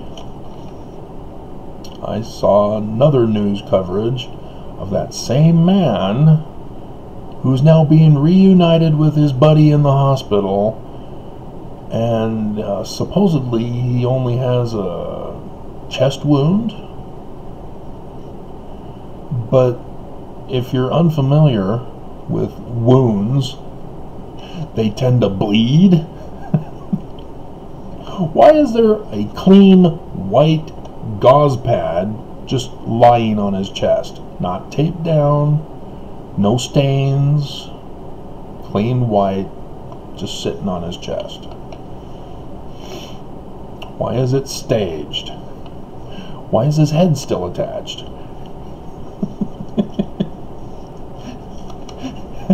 And then, you know, oh yeah, it's so great you're alive. We're on TV. We're famous.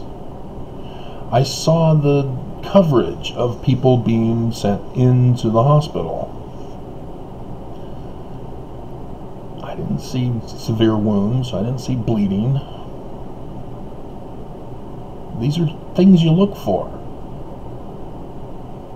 because I recognized that somebody was trying to pull a fast one on me.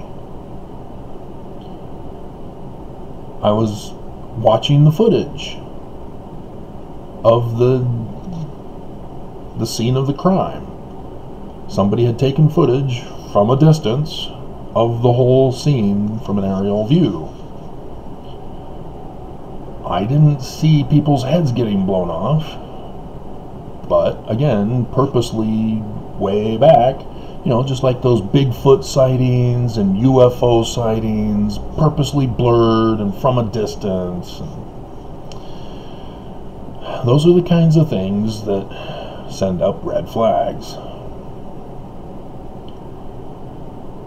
You know, I'm well aware that there are people who still claim that they lost loved ones there, and there were funerals held, but the news withheld any of that actual evidence.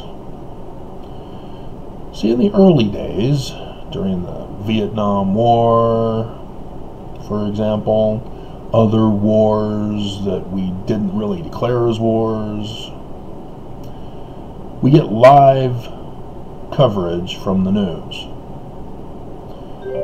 And there are some very famous photos taken from those battles where you can see the suffering, you can see the violence. The news does not report anymore. They do not investigate. They do not show us what happened. All of the cell phone coverage confiscated.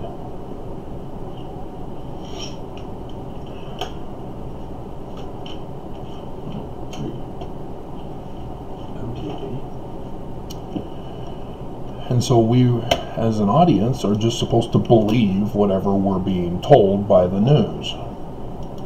And I have learned, no, you can't trust the news anymore. The news took down a president of the United States, and for that, the government retaliated and silenced the press. As the producers of the company purposely... What's up with that?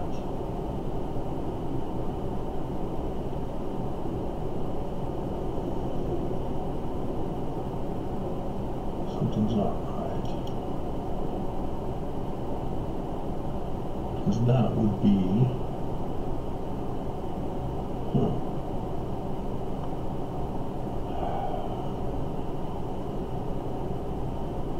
That would be those two. So, yeah, we can do that one. What is that?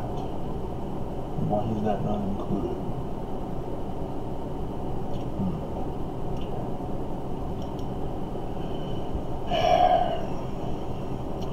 So, yeah, things were... Where did I put it? Talking about you. Stay here. Stay where I can see you. And so, yeah, problems galore. You know, if people are hurt, I want to see them hurt. You're not going to convince me people were hurt by covering things up and not showing the severed arms and blown off heads. Yeah, I know. Homemakers were concerned and they didn't like all the violence on the news. The news is too violent. Let's talk about fluffy dogs and grandma's apple pies. That's not news. We need to know what's going on so that we don't minimize it. That we take it seriously. When a cop shoots an unarmed black man in the back, we need to see the cam footage. Don't stop it before he shoots him. Show it. We need to see for ourselves that that officer committed a hate crime against an American citizen. Don't cover it up. You know, but the police purposely keep the press at a distance so that they can't see that the police officers are planting evidence and other stuff like that. You know, everybody wants to cover up crime. And so, yeah, it was a very disturbing news event. As now the press is saying, oh, yeah, all those people who think it's a hoax. Well, if we'd have honest press in the first place, we wouldn't have people creating hoaxes. The majority of people would say, no, I saw it for myself. I saw the guy's head blown off. It was not Hollywood magic.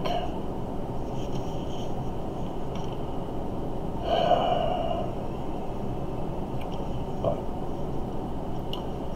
they just keep perpetuating the cycle of mistrust and guilt everybody who mistrusts them for causing the mistrust in the first place. So anyway, Hales dies too.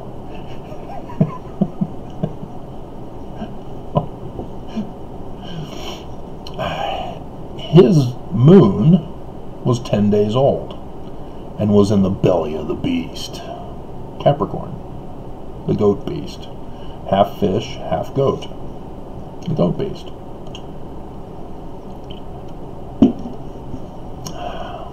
The Satanists used the goat for the physical representation symbol of the inverted pentagram.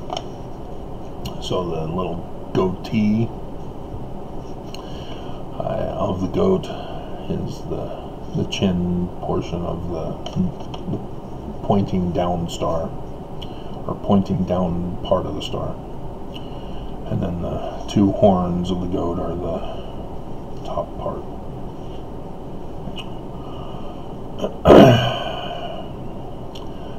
And so that's significant. Mars and Venus were at the feet of Leo, trampled upon by the Utahns, Mormons, the 12 apostles. But it only has 9 stars. Interestingly, their 3 deaths are replaced by 3.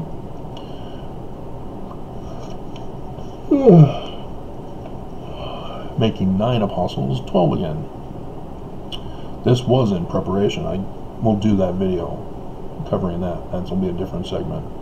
As apparently this is going to be hours long, going over all this. Jupiter has already been born since September 23rd and is now 8 days old.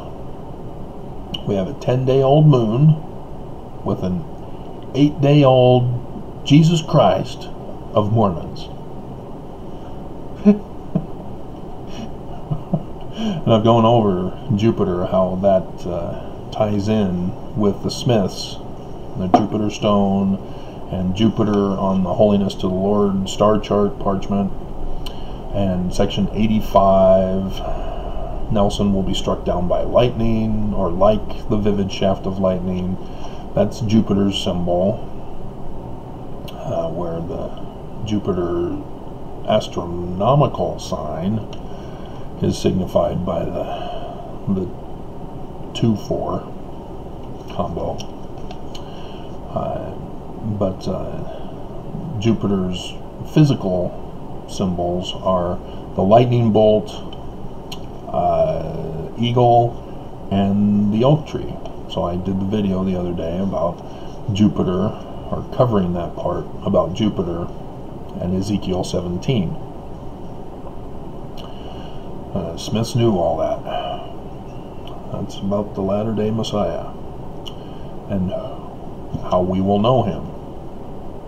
You're supposed to listen to me and pull out your little checklist and say, okay, well, the last days Mormon Christ needs to be born in San Francisco, lived in Oakland for his nativity, and then moved to Michigan, and then had been a hiker of mountains to the tops of the mountains, and then is in Utah for the latter days. You're supposed to have all of that on your checklist, right? You're checking it off to find him. You're searching for the true Christ, aren't you? You're not searching for a false Christ, are you? You're not just waiting for him to appear, because you'll never know, because the prophets have told you that the redactors of Matthew said that no man knows the day or the hour. Oh, okay, I guess I'll just not worry and not look, even though you already gave the date and the hour to us with the star sign, star date. Mercury is now on the shoulders of Virgo, and Saturn falls at the tail of serpents. So there you have a falling star at the tail of the dragon with hails. And there's the connection, is falling stars at the tail of dragons. Isn't that interesting? So I'd have to do more research for that whole thing, but very curious. And so, yeah, the 2014-2015 tetrad was during Jewish holy days, but the solar eclipse was not. This is reversed for 2021-2022. The solar eclipse at the South Pole, 5th dark day of Hanukkah. The lunars, not Jewish holy days. So, very significant. So yes, I've gone into great detail that I'll do in another segment. Whoops, almost shut that off.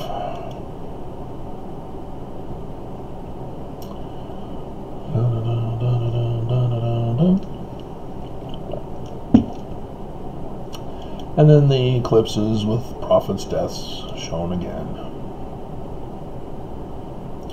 And I give you enough time so that you can read over it. But you will have to press pause if you're actually going to read over it. But I give you a little more time.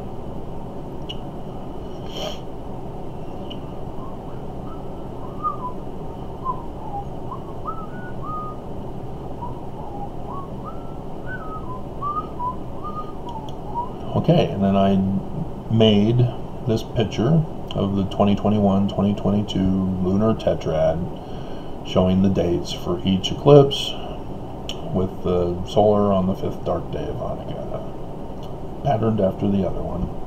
Another guy did that one, and I had to trim it off because he was putting some nonsense in there.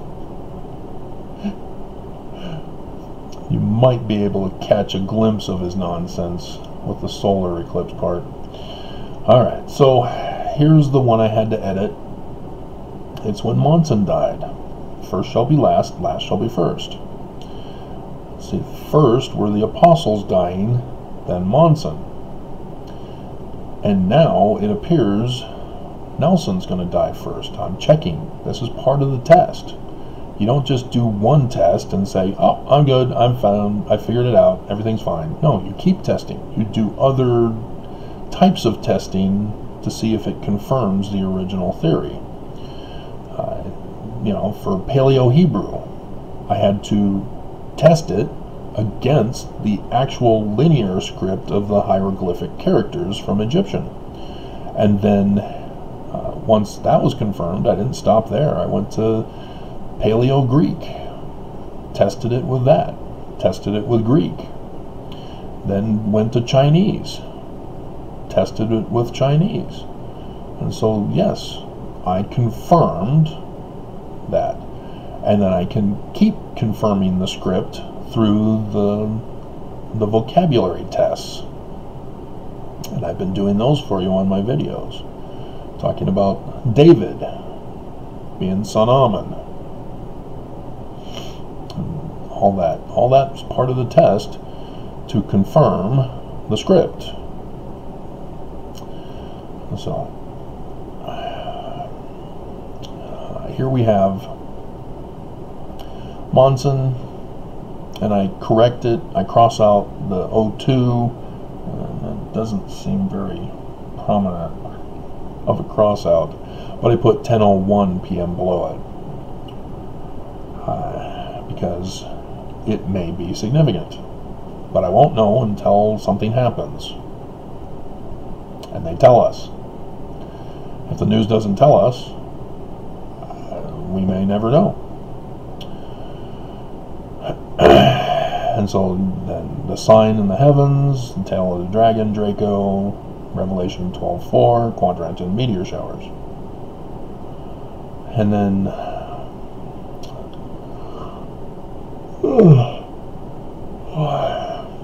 I show the lunar eclipse that corresponded with his death.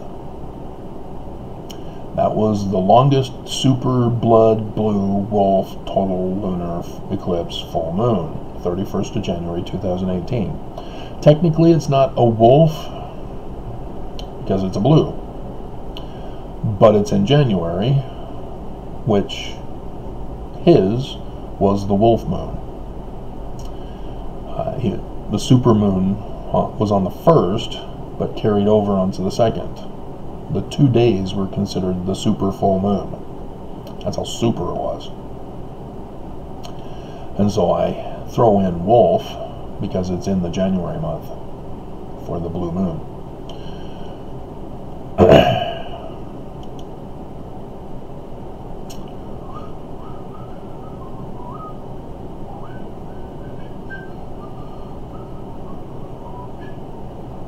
I still have the t-shirt. And then I still show the star chart. The moon, moon is in Cancer, entering into Cancer. It's on the behind of the crab. And then Draco the dragon with the quadranted meteor showers.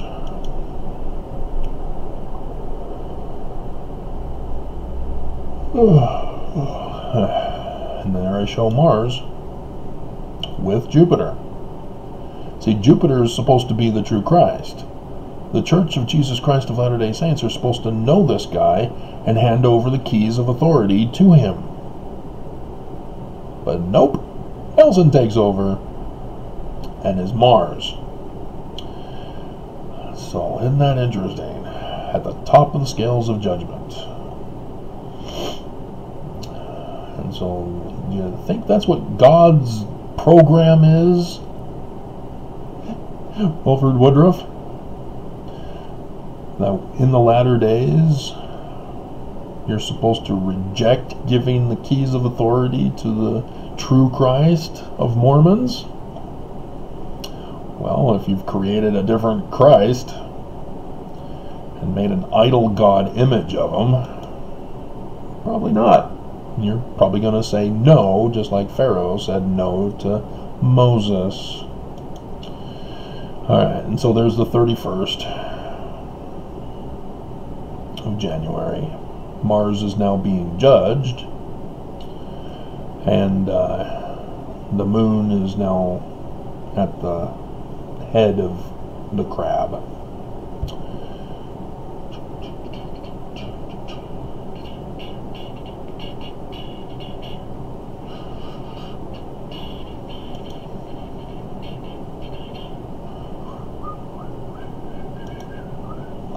Alrighty, so this is when I did a pre-check on the chart check for the presidents of the church. I had known about a 9-year and 9-month. I mistakenly thought Hinckley was the 9 years. It's Benson. And then had to add in Kimball to this because I started to check. And then after realizing Kimball was involved, then I said, you know what, maybe I should check all the presidents, and then came up with the chart that I did. So President Kimball died at 90 years old. President Benson, 9-year presidency. President Hunter, 9-month presidency. Seeing a pattern? I am. President Hinckley, 13-year presidency, 97 years old. That doesn't fit any pattern.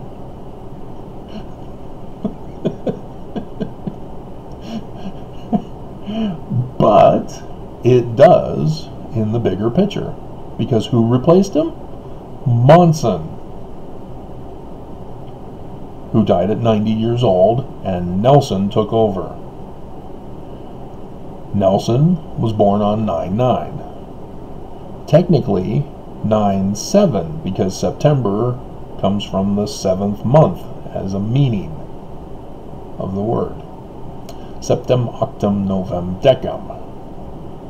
7, 8, 9, 10.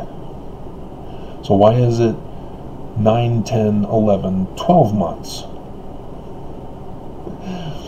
And the manner in which those who referred to Septem as the 7th month, and it's still, you see Joseph Smith doing it too. You put the day first, then the year. And so 9th day of the 7th month, 97. 97 years old right now. And it's Friday the 13th in Tevet, the Jewish calendar month. 13th day. The solar eclipse was the new moon, thus the first day. And so now it's the 13th day. And he's 97 years old. See how that pattern now fits? I ran the test. Oh, we got a confirmation. But again, if he doesn't die today, that's now ruined. So that becomes an anomaly. But Monson dying as his start of his presidency then ends, there's a tie-in there. And going over these with you, I show you how that birth and death thing correspond? Because Monson died the first year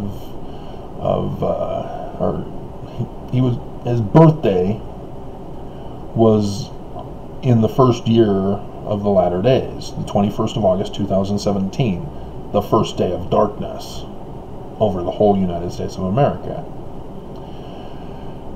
And he died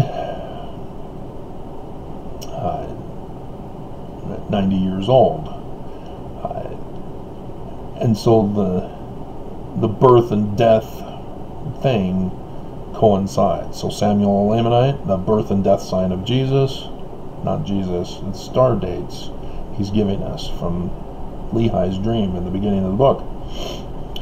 But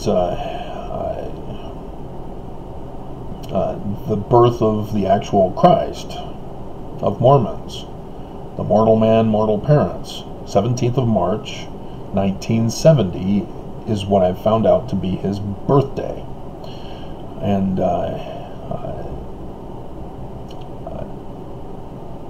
that has a significance in that the British Druids were the ones who created the battle with serpents,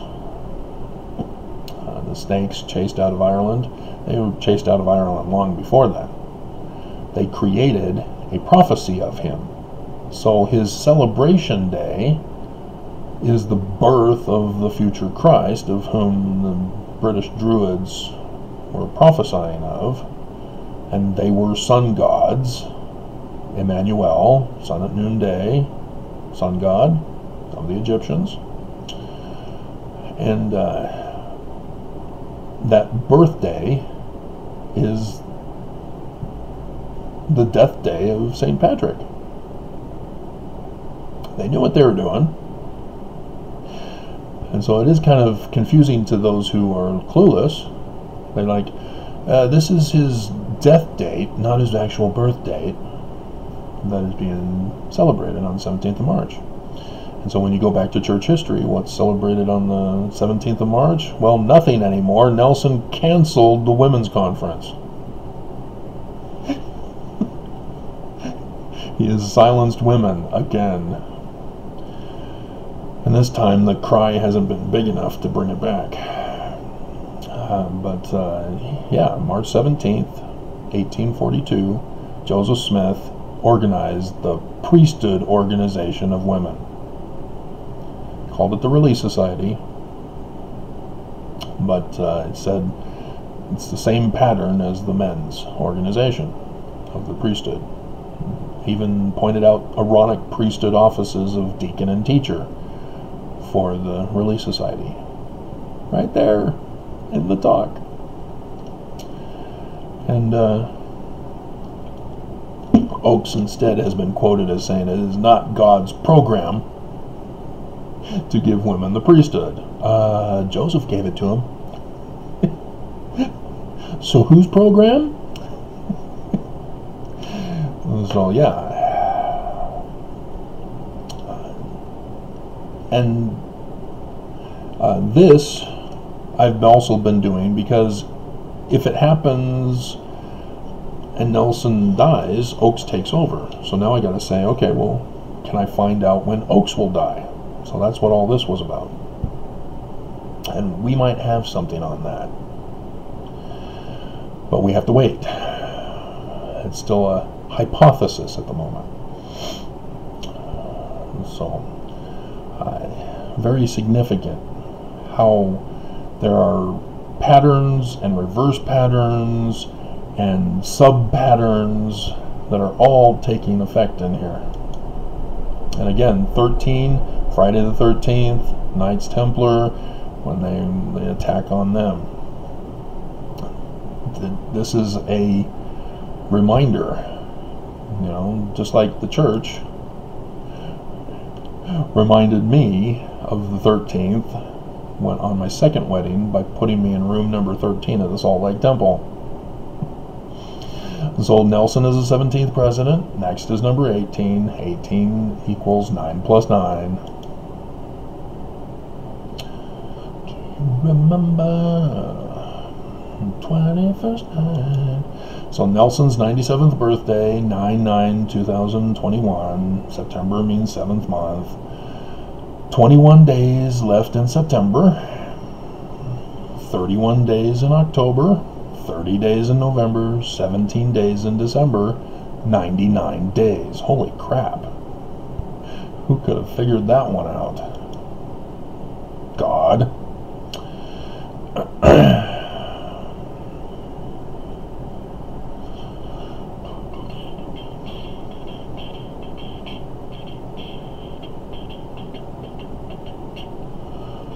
And I gave you quite a while to watch that.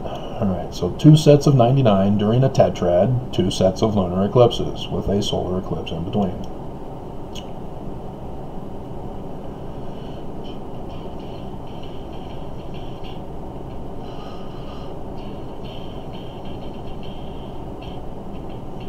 Alright, so 17 December 2021, Friday the 13th of Tevet, Babylon's first siege of Jerusalem in 597. I think it was actually earlier, but 597 is the official replacement of Zedekiah on the throne. The first year of the reign of King Zedekiah in the Book of Mormon. There's more to the Book of Mormon than I even realized. It's the 4th month of the civil calendar, the 10th month of the religious calendar. It is the month of Dan. Brighamites, Danites.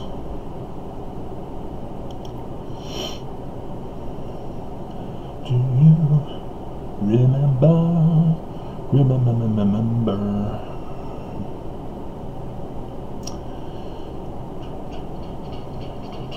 So, Tevet, 4th civil, 10th religious, 1st Babylonian siege. Isn't it interesting that the actual Babylonian captivity is Tammuz, which is the 10th civil, 4th religious. The reverse pattern. Who could have figured this out? So yes, I'm very curious to see if the church also goes with Nelson, or if this is just a symbol to mark the... So we'll have to wait and see. So then, Way to Perfection, Joseph Fielding Smith Jr., page 290, 291. At Adam on Diamond, there will be a transfer of authority from the usurper, Lucifer. Doesn't Nelson hold the authority? To the rightful king, Jesus? He's not our Christ.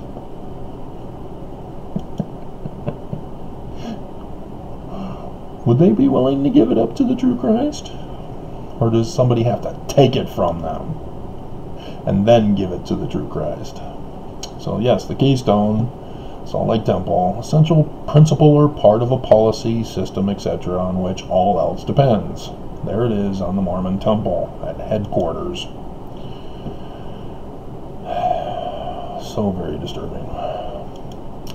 But the prophet from Deuteronomy, from the author of the person claiming to be Moses, which shall presume to speak a word in my name.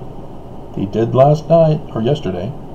Video was released on social media, which I have not commanded him to speak. Yeah, baby Jesus in the Roman period? Yeah, that the true Christ and God would never allow him to say such things if he were going to be honest with Mormons and not deceive them, being the false prophet in Christ, or that shall speak in the name of other gods, even that prophet shall die. So it's prophesied. And then Joseph Smith also gets involved. We need to take a break. And so this is just the prophecies about the deaths. And so here, Revelation, John says both the beast and the false prophet are going to be cast into hell. And then Joseph Smith's 85:8, the vivid shaft of lightning. I've already gone over that one with you with Jupiter. Alright, and then the new stuff. I've already covered. Okay. Alright, still nothing yet. I'm gonna check. You know, like I said, we'll never know until they tell us. So the next thing we'll go over in this segment is a review of 2014-2015's tetrad with the pattern connection with this one, which is somewhat of a reverse pattern. We'll include the signs during each of the deaths of Perry Pecker Scott. We don't have any deaths yet for this one, so there's nothing to compare those with, but there's some significant information from them that we can use to run tests. So the first one occurred on 15th of April 2014. Jupiter was in Gemini. I went over in the other clip of that significance, tying to Joseph Smith and his seeing of the sign in the heaven and giving his interpretation of it for the latter days. The moon is in Virgo. Now this is what's supposed to be a full moon, because lunar eclipses are an eclipse like a new moon, but during a full moon. So these are significant. So it's in Virgo. Virgo is the woman giving birth, and Jupiter is right there in Gemini at the beginning of it. So there's some significances. You know, you got twins, feuding brothers for the birthright blessing. Jacob, you know, that comes into play, as the true Messiah is the one through whom the birthright blessing son gets to come through. And so Esau was supposed to be the one, but Jacob, the usurper, usurped the birthright blessing from Esau, and so he was named Israel, Yah, Prince of God.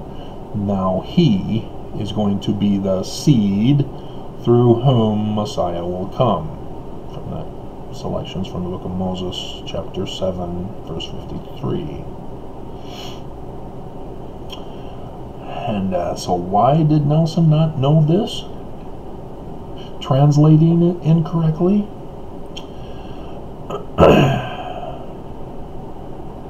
And so you can see the start. The moon is in Virgo for birth. The birth of a tetrad right there in Virgo. And Gemini has Jupiter to remind us of that biblical story of Jacob and Esau. The next one was on 8th of October 2014. And Jupiter was now at the claw of Cancer, and the moon is now in Pisces. Remember, this is the birth year, and there it is in Pisces. Jupiter, 17th of March, 1970. So Benson's To the Youth of the Noble Birthright also has play in this.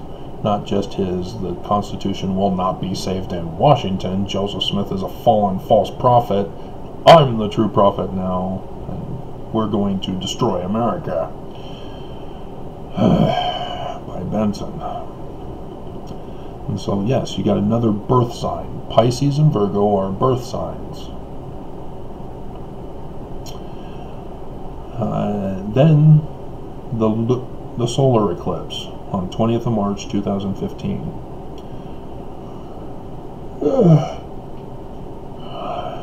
Jupiter is still in Cancer. Again, it retrogrades for a pregnancy period. That's why he's designated as the Christ in the heavens of the planets.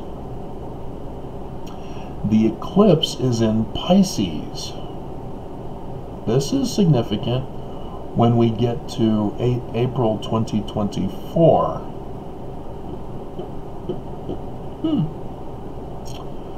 because there's an eclipse in Pisces on the back of Pegasus. And Jupiter, this time, is in Aries. It's the death sign.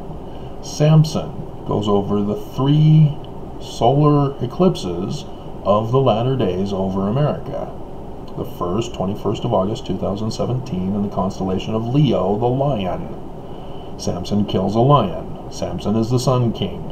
Shemesh, sun, and at the end, as a prefix determinative, or a suffix determinative, sorry, as I'm the one who deciphered Paleo-Hebrew, that's the king indicator. And if it's a land, it's kingdom. And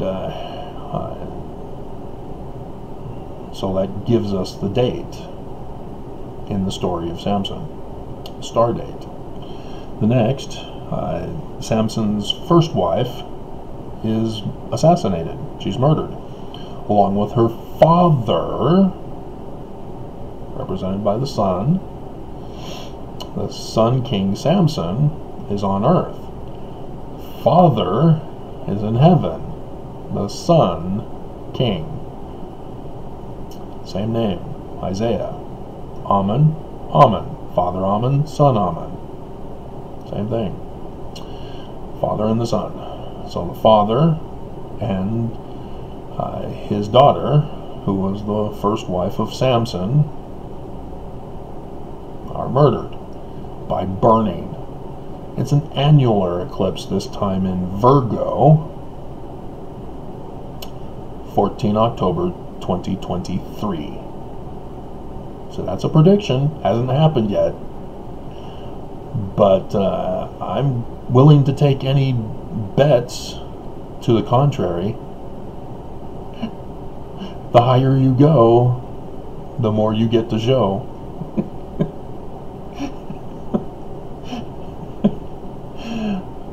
And so the third one, Samson, takes down the pillars of the Philistine temple and killing them, but himself in the process.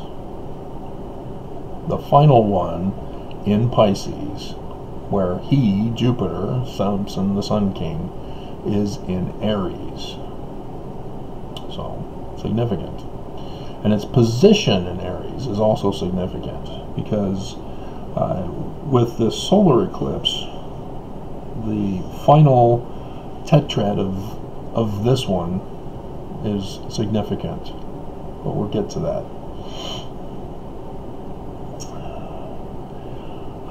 4th April, the morning of conference, 2015. Jupiter is still in Cancer, and the moon is at Spica, the Bethlehem star, the star of Bethlehem, in Virgo. Moon is born. So you're still seeing a birth being symbolized here. And then Perry Packer Scott. We'll go over theirs next. We'll cover the last of the tetrad. 28th of September 2015. Jupiter is at the back of the feet of Leo now. It's been born out of the crab and is now in Leo. And it's at the back of the feet of Leo. And the moon, Pisces.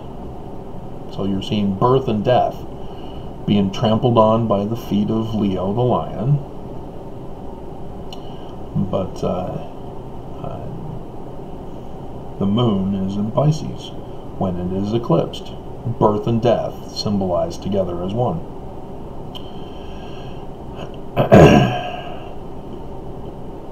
And so this was pre-Latter Days. The birth of the Latter Days, literally, as demonstrated in the symbolism of the tetrad in 2014-2015. And awaiting 2 more years until the actual one, because September is the month of the start of the Christ of the latter days, the first year. Even though 2016 was the conception, that's when a certain king on the throne of Jerusalem was placed by Babylon.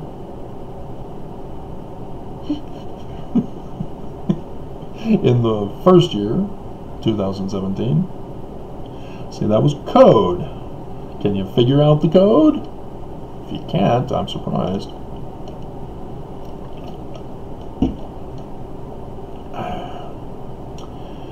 So Perry died 30th of May, 2015.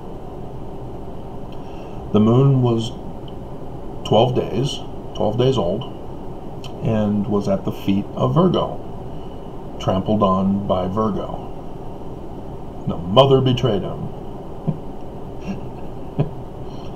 Mars, the Sun, and Mercury are on the crown of Taurus, the bull. The Apis bull, Apis bull, the transition from the old king dying to the new one. Perry dying. Somebody's going to replace him. And then Jupiter is in Cancer. And Venus is on the shoulder of Gemini. So that's where all the players are involved. I don't have Saturn. Saturn was out of the picture. Probably should have found where Saturn was. 3rd of July, 2015. Packer dies. He was the president of the Quorum of the 12. So with his death, and with Perry and Scott dying, Nelson takes over. This is significant. This all plays in if you aren't catching on yet. So the moon is now 17 days old. It's at the back of the goat beast, Capricorn. Well, it's on the back, technically. So normally would be in the belly if that's where it was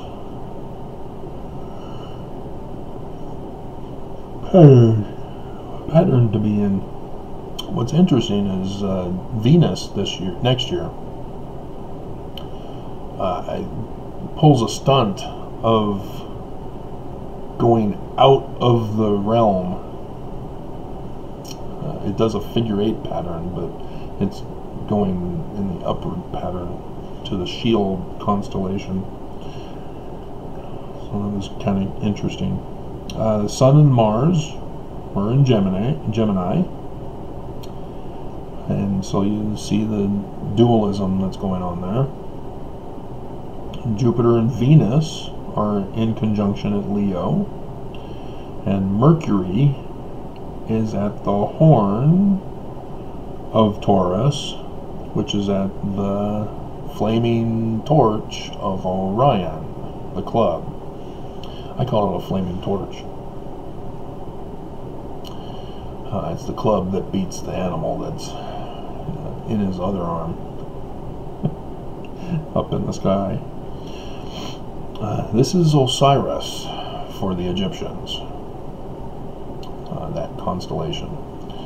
And so that has a significance as to the location of it, because Osiris dies. Horus eventually will take over, but in the meantime, Satan, King Set, takes over on the throne. 22 September 2015, Scott dies, just 6 days before the end of the time period to die. 9 days, moon. It's on the back of Sagittarius now. Mercury is in the womb of Virgo. The Sun is on the shoulder of Virgo, obviously. Jupiter is in the belly of Leo. the lion. And Mars is at Regulus. Isn't that interesting? Mars gets moved in to be the king of the Quorum of the 12. Nelson. See how that was done? And then Venus is at the Cancer's claw. And Saturn, here's the falling star, is at Akrib, the tree of knowledge of good and evil. The fruit that caused the fall, according to the Genesis story, and according to the symbolism. So, very significant with this. So, with Scott's death,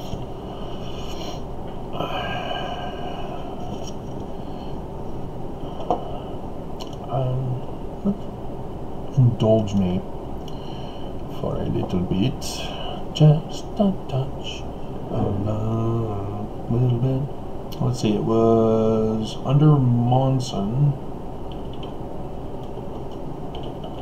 Thomas S. Monson,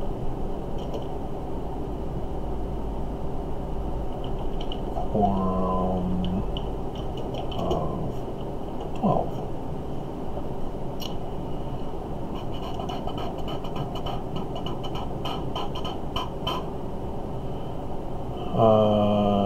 No, Scott is further back on the list.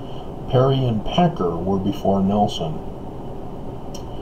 So, yeah, interesting. So when Packer then died, Nelson took over. But Scott has the symbol of Mars taking over. And it makes sense, because that was right before conference when it was officially announced to the church, even though it was automatic in the quorum. So let's get this. Do we have a bigger one? Yeah, there we go. Just a touch, a little bit, just a touch.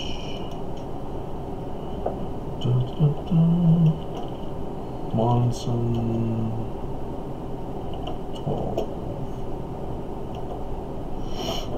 Okay, so yeah, he was after Nelson, Oakes, and Ballard.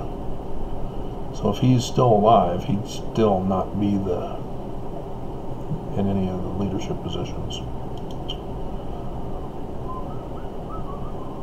And there's Hales. He's after Scott. And then Holland is after Ballard currently.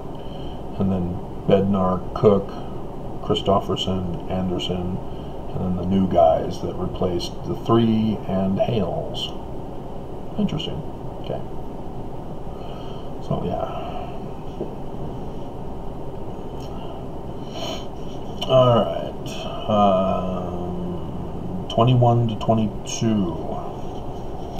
This tetrad. We've already had 3 of the 5 involved eclipses. So those are all facts.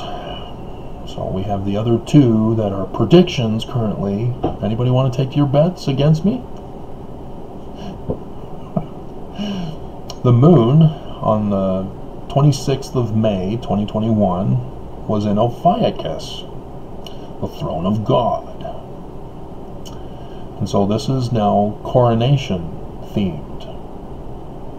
Birth themed for 2014, 2015. Coronation themed.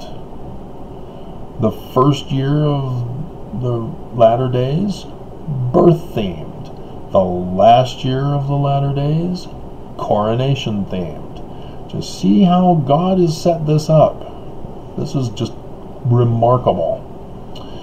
And so Jupiter is at the belly of Aquarius. Shall I go over Revelation or Doctrine and Covenants, section 85, verse 7? His bowels shall be a fountain of truth, Aquarius. The fountain of waters being poured over like a high priest, symbol in Egyptian, and Jupiter is in the bowels of Aquarius.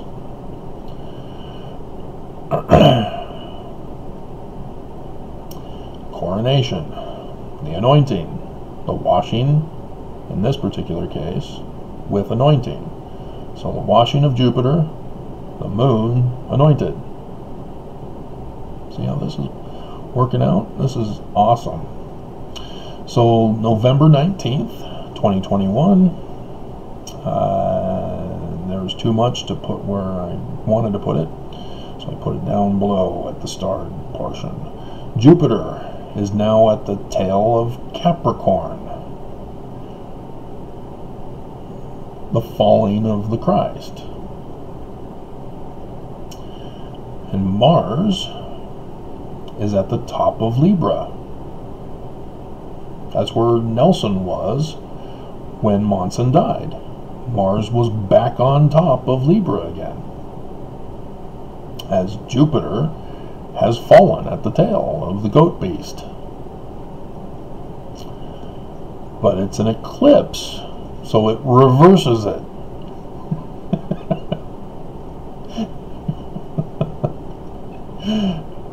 Mercury is being weighed in the balances with the Sun in Libra. Mars, Nelson, judge at the top of this lunar eclipse, and thus it's reversed, and Mercury and the Sun, which are government, coronation, are being weighed in the balance. And with the lunar eclipse, they've failed their judgment. And the moon on the crown of Taurus, the Apis ball, being eclipsed. So you can see, again, coronation still being involved here. Now, the solar eclipse we just had at the South Pole on 12/4/2021, Jupiter is back in Aquarius, and the moon, the eclipse occurs in Ophiuchus, the throne of God. The throne of God is eclipsed, where Jupiter is back at the bowels of fountain of truth.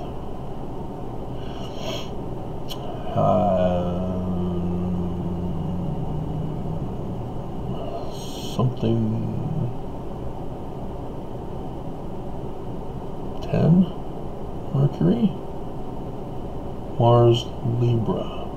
Oh, with, okay. Having trouble deciphering my own script. Ophiuchus was in conjunction with Mercury and Mars in Libra, being weighed in the balances. And so, yeah, not a good judgment for Nelson. Then next year, these are what's coming. May 16th, 2022, Jupiter, Venus, Mars are now in Pisces. The moon is being weighed in Libra. So we've got birth with Jupiter, Venus, and Mars, and the moon is being weighed in Libra. Now Mars should no longer be Nelson, depending on today, or depending on if he dies any time before then. So the moon would change characters by then. Would the church be willing to give it up to the actual Christ, the real king, like they claim they're going to do? But are they going to do it? And so all these play a similar feature role. But again, we don't know. It's a prediction so far. And then the big one. November 8th, 2022, Election Day in America. The midterm election, where it's already predetermined that MAGA candidates will win and sweep the House and Senate of the United States of America. Supreme Court already overturned the arguments of the crimes being committed by MAGA in all the states to overturn future elections. The Supreme Court says, oh yeah, they can do it. No problem there. So yeah, if a MAGA candidate loses, he won't lose. The state now can say, hey, we need to check this election. We are going to assign other people to designate the winner. MAGA wins. MAGA goes to Congress. They already have impeachment proceedings. They are already talking about making Trump the Speaker of the House. Why the Speaker of the House? He would be third in line for the presidency. Doesn't he want to be president again? Don't MAGA want him to be president again? Well, what, huh? Oh, wait, that impeachment proceedings that are already written up by Marjorie Taylor Greene. Yeah, Trump will officiate over the impeachment of Biden and Harris for the supposed false accusation now that they won the election. You see what they're doing? We're already finding out the phone call information of Congress during January 6th. Congresspersons seeking to overthrow our government. They're not stopping. They're going to overthrow it because nobody's holding them accountable. And so when MAGA takes over Congress, Trump will be made the Speaker of the House. He will then officiate over the impeachment, and with the Senate full of MAGA, Biden and Harris are going to be the first ever president and vice president to be impeached and convicted and thrown out of office. The first ever in American history. And it's a false claim. It'll be a sham trial. But that's what they're claiming they're going to do. And Trump, as the Speaker of the House, gets put right back into the presidency in 2023. January. So all these people, even I saw Hillary Clinton saying, oh, Trump in 2024, that's a dangerous thing. There won't be an election in 2024. Trump will make sure of it. Do you not understand? 2023, Trump becomes president again. That's the end of America. Just in time for 8 April 2024. But the wicked, the enemy, think it's for the New World Order. But,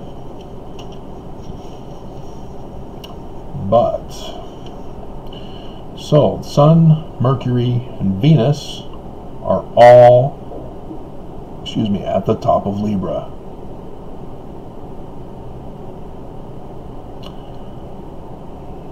Do you see this as coronation for the election? Mercury is Trump. I'll just tell you that right now. I've been kind of wondering about Mercury's status under Biden, but as I have seen with the Perry Packer Scott,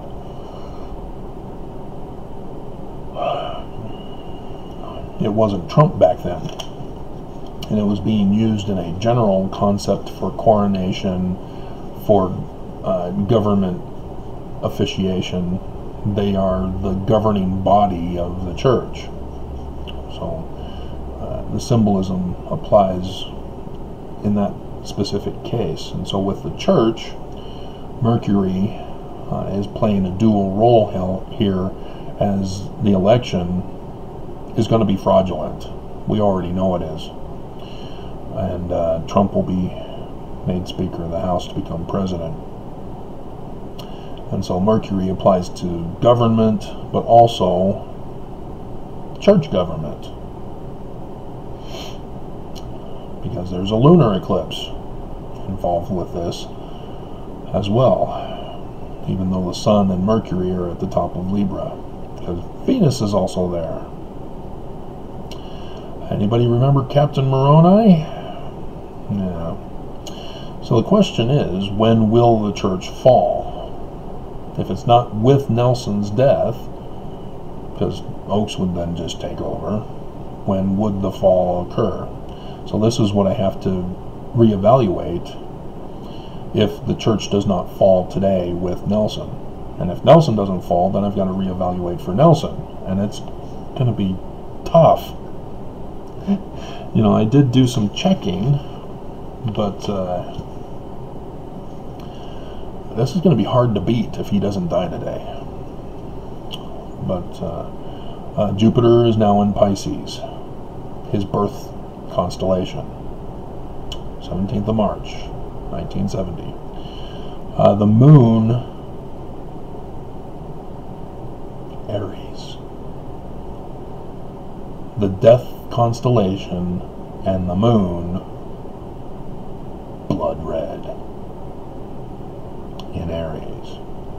So, if anything, that very much looks like the death of the church, if it doesn't happen today, on election day. So that'll be very curious how that would happen. But the enemy comes in and destroys Utah. That's the prophecy of Joseph Smith in section 101, verse 43. Or, yeah, starting in verse 43. 51 is the passage. And so, what will happen? That's only a prediction right now, but it's a damn good one for the fall of the church on election day. And when you have people that are wanting to vote for non-MAGA candidates in Utah, and you get MAGA candidates upset demanding that people vote for MAGA,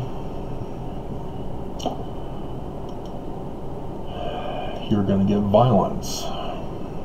You're going to get death. You're going to have the enemy going nuts to make sure that their candidate wins.